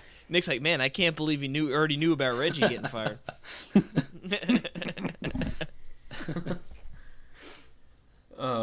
Yeah, I know it's like either a port of Captain. See, I feel like if that happened, they would port Captain Toad as well. Yeah, I think and, it'd be easy do, enough to make a new one a and new 2 one or something. I just feel like, you know what I Or mean? just- like that the Wii U games, no one played it What? like compared to what they could. No, I'm Yeah, just yeah, saying yeah. to like compared to it was on a Wii Yeah, U, yeah, like any game. It could be like So- Rayman Legends, where it's like pretty much the Yeah. entire game, 3DS game is in that game anyway. You know. Yeah. I honestly, yeah. Oh man, I love Captain Toad so much. Yeah. That game is just, it's like seriously like could be the most charming game ever, and like feelsy game. Yeah, it was good. Like, I've been thinking about, loved it. So cool. All right, Case. Last prediction. My final prediction now. A lot of people say with Octopath Traveler coming that the Bravely Default, like that's the next Bravely Default game, you know? But I don't think so. I think we're going to get Bravely Third. It might not be called Bravely Didn't Third. they already announce this? Isn't it already happening? Well, there's a game out right now called or coming out like maybe next month. It's called Lost Sphere, and it's from Square Enix, and it looks a lot like Bravely Default. It was made by the people that made I Am Setsuna, the Tokyo RPG Factory people. Yeah, I think Bravely Default is by hold on, I know exactly what it is. I'm blank. Silicon Studio. Okay. So they're the developers, and Square Enix are the publishers. So I think we're gonna get a Bravely Third, whether they go the Bravely Second, Third, Fourth, or if they give it a different name. But it will be in the same franchise, same series, and it's gonna have kick-ass music because those games always do. Awesome. Never played it. Never will. No. Let's move on. You're missing out, man. Those games are seriously so good. Oh man, I remember RFN talking about the first one and how bullcrappy the end is, and how like it just sounds like a time sink of something that I just don't want to play. But I'm not the RPG guy that you are. Octopath is the only RPG I'm probably gonna get anytime soon. It looks really good. Yeah, I It can't does wait. look really good. Yep. All right, Danny. The last prediction. Okie doke. Well, kind of mirroring one of Casey's predictions from last year. This is something that I think has a high chance of happening. So not only are we going to get more support from EA, I'm talking more sports games, Madden, FIFA. Okay, that's it for the sports games. But and, we already have what's the actual pronunciation? FIA? Fee? What? Fee? That's It's FIA. Yeah. It's FIA. Yeah. I remember we Yes. talked to him because it's like you're saying fear. Wasn't it listed Yes. as coming? British Wasn't accent. it It's listed as fifth. coming Or to like Switch? how Nick says fear. Yes. Nick, say fear. Fear? There you go. No, What's yes, so I different mean, about that? Fear. Fear. No. Yeah, it's just it's Fia. GIF. So that game, as we already know, that's coming to Switch and stuff. But I think another property is also coming, and that's going to be Star Wars. And it's not going to be in the form of anything that we've heard of up to this point. I think EA is going to go all in, make some kind of an exclusive deal with Nintendo, and there are going to be Star Wars Amiibo. The new Star Wars action game coming Danny out holiday Bivens. season next year. For the Han Solo. What's the next movie coming out? That's supposed to be coming out in May, but Wait, what? yes, it's supposed to be coming out in May. Yeah. Oh, really? Yeah. Oh, okay. Yeah. Man, are they moving to 2 a year? I don't know. They're cranking them out. Anyway, okay, all right. So EA Star Wars game with Amiibo. You all know what's It happening. really sounds like a pretty safe bet, Yeah, but yeah. you know, that's just what Danny is. He's a safe bet. Yeah, When I very think of much. safe, I just think of Danny Bivens. Yes. I tell you what could also be a Hail Mary, maybe a good prediction would be maybe you see Call of Duty next year. Oh. With the way the Switch is selling, I Yeah, I love can that. see that. Yeah. that could be I interesting. got an absolute Hail Mary. They released Bayonetta 1 and 2 as a collection, and then they They only give it to also Japan and Europe. talk about Bayonetta 3. No, you have to finish the call first me two games crazy. to unlock the third one. Yeah. Yeah. You're not allowed to play the third one until you beat the other two. All right. Well, I like these. I think these are pretty smart predictions, besides mine. But I was gonna say the rest of them are until pretty next year when we look back and we're like, man, we didn't get any of these right. We're all like, Well, it's great. Is I'll still have access to the document next year, so I can change whatever I need to. Yeah. I'm going to copy We'll it make now. Danny and Nick look terrible. Man, these guys didn't get any right, Hey, and we got 4 out of I want to 5. come back for the next year's show because I want to see what happened. All I right. think I do too. Good. Perfect. Yeah, All right, next the Boxing Day. the annual show to close out the year. There it is. Yeah. Love it. All right. Well, speaking of closing out the year, I think it's time to close out this monster show. Yes, sir. Now, why don't, of course, before we sign out here, I think Danny and Nick should each tell us where we could find you normally. Each of you guys have shows of your own, so let everyone know where we could find you, where we could listen to you, and all that good jazz. Yep. Yeah, real quick. I mean, we didn't do good intros, and I'm sorry. But Danny, just real quick, Danny Bivens, you know, he hosts the Famicast. They were a part of Nintendo World Report, and now they're doing their own thing, and they're putting out lots of content. And I'll let you talk, Danny. Just hold on. And then Nick hosts Connectivity, which is another NWR podcast. Yeah. And so we didn't say that at the beginning.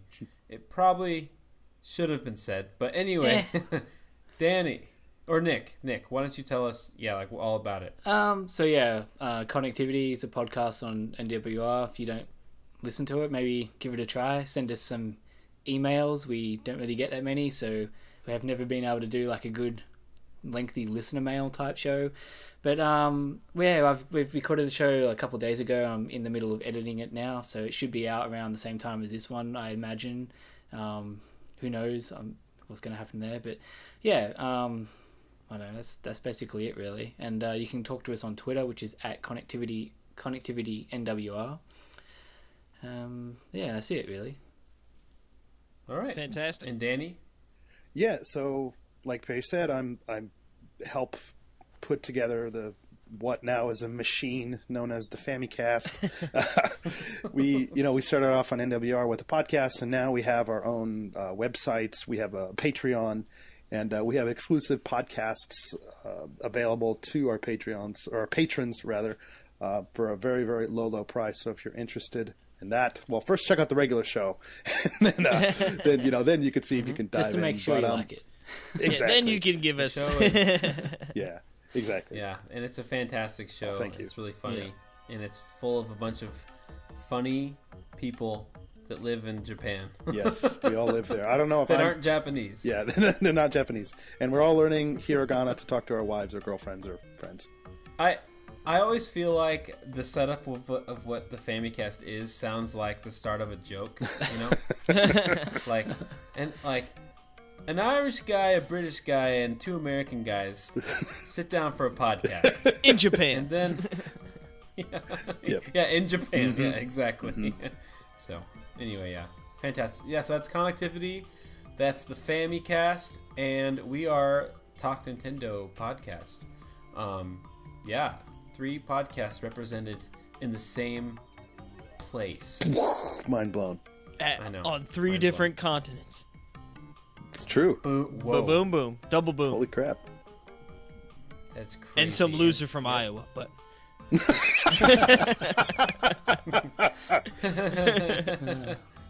Hey.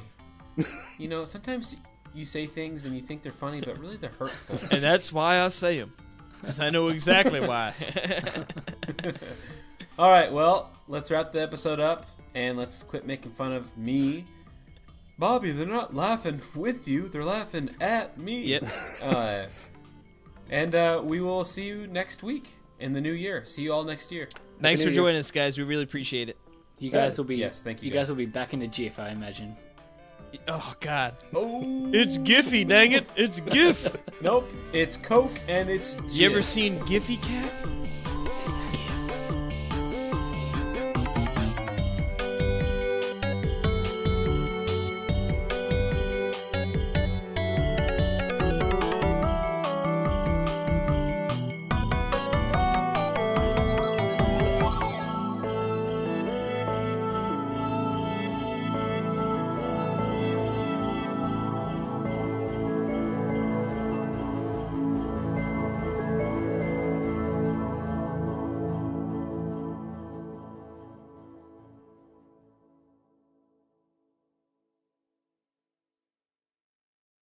Pepsi, get that garbage out of here. I'm giving you Coke.